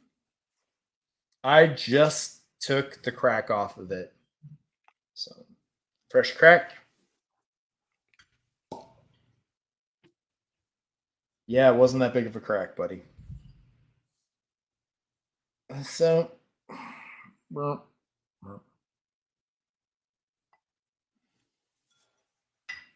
that was probably too much, but okay.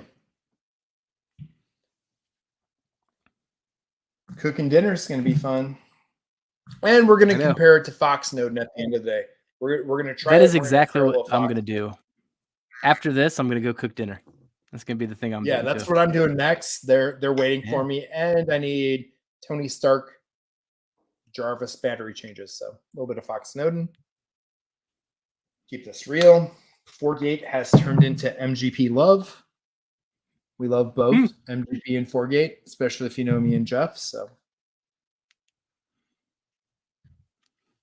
yeah, 11 and a quarter, Dunny. Dude, it gets crazy. Rockford's got 2 separate taxes on thing. They got an alcohol tax for 1%, and they have a Rockford road tax right now for 1%.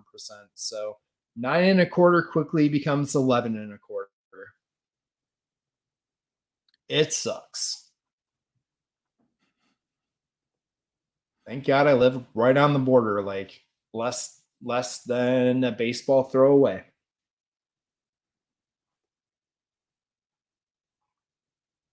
Oh.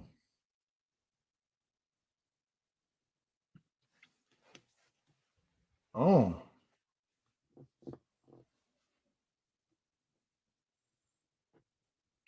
So I'm holding my face so you can't you see any of my opened your, emotions. but you've had it from somebody else. The Remus 6? Yeah. I've had it open for about 2 weeks and had a few pours of it.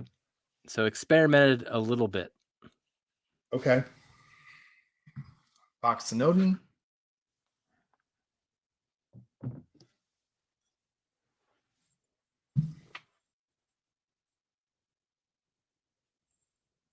Okay. Okay. A little swirly. Get a little squirrely. Will Zerk likes his own crack.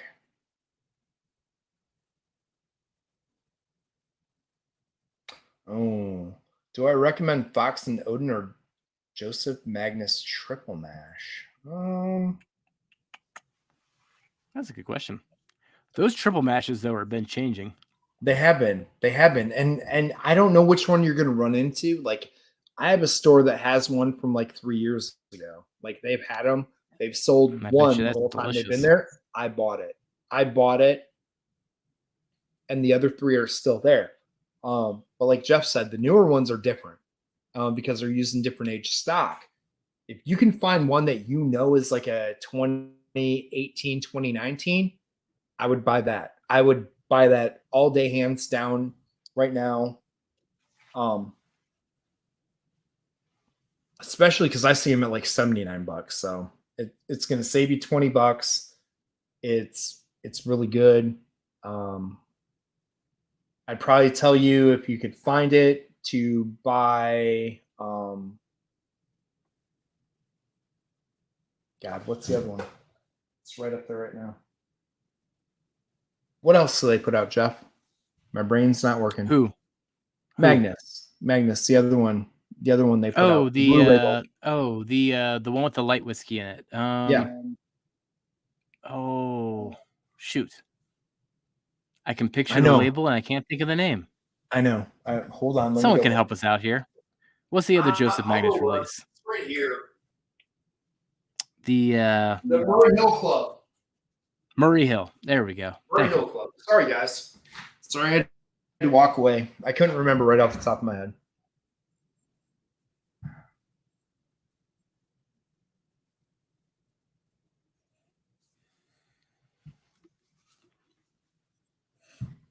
John They W's smell got similar. covered. They smell similar.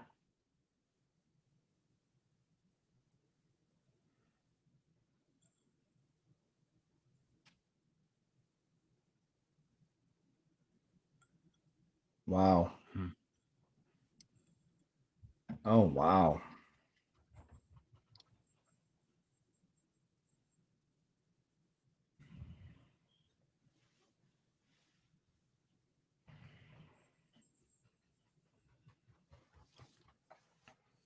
Oh, wow.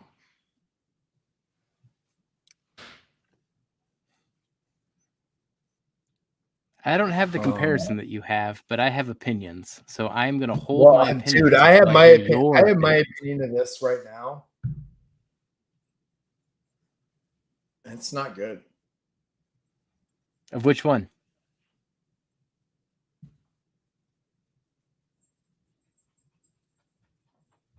So what do you think? It's very thin.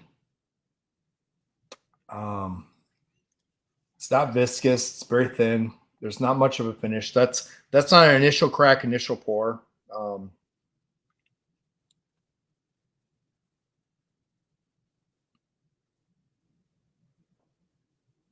It tastes like 100 proof corn whiskey, buddy.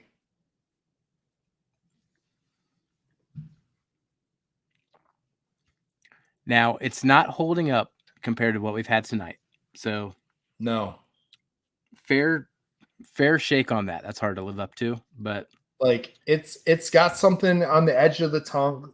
It's got a little more to it as it layers. Okay. This is evidently one that really needs to layer as you take more sips. I can tell there's a completely different layer. I'm starting to get more out of it when I do that.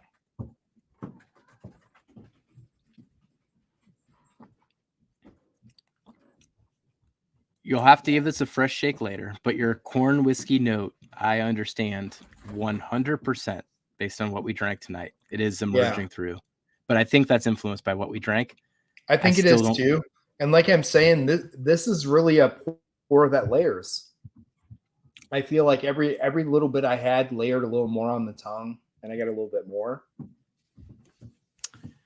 So it's a completely different beast than the 15 that you had, and it just layered completely. And you're like, oh, this is one you need to take small little sips of and let it layer itself. But the problem is a lot of people aren't going to do that. Where I am on this one, a majority of this is an 8-year MGP. Yeah. I can buy better 7-year, 8-year single barrels for way less money than this. For barrel that 9-year single barrel I'm putting out cheaper than this. That includes a charitable donation to it and blows this away. They got to be careful with this brand. Yeah. If they make it too young and they keep it 100 proof, they need to be careful because there's too much identical better competition from them with other labels on it. The Fox and Odin is better than this, which contains some older stuff, and it's got the 15-year 36%, and then the 9-year 21%. And this has 2014 36 and 2012, so you're talking 10-year and 8-year. The oldest in this is the 2008, which is a 21%. And that's only 2% of this. Yeah. I'm not too surprised. This is realistically a wannabe 10-year. And at a 10-year, we already had 10-year 4-gate tonight. And it was barrel strength. Mind you, everyone, barrel strength single barrels at 110 proof, give or take, between yours and mine. That 110 proof 10-year blows this out of the water. Blows it out of the water. It's not even close. It's not even close. And honestly, for all the shit that I've heard people give Fox and Odin right now, this Fox and Odin blows away Remus 6. So, Jason, Mash and Drum, you want to do a double barrel? I'm going to do my own, but you want to do a double barrel? Boom, done. That's a good one to do. The Spock Snowden. I wouldn't have thought it. I wouldn't have thought it would be this way, just from all the. I heard,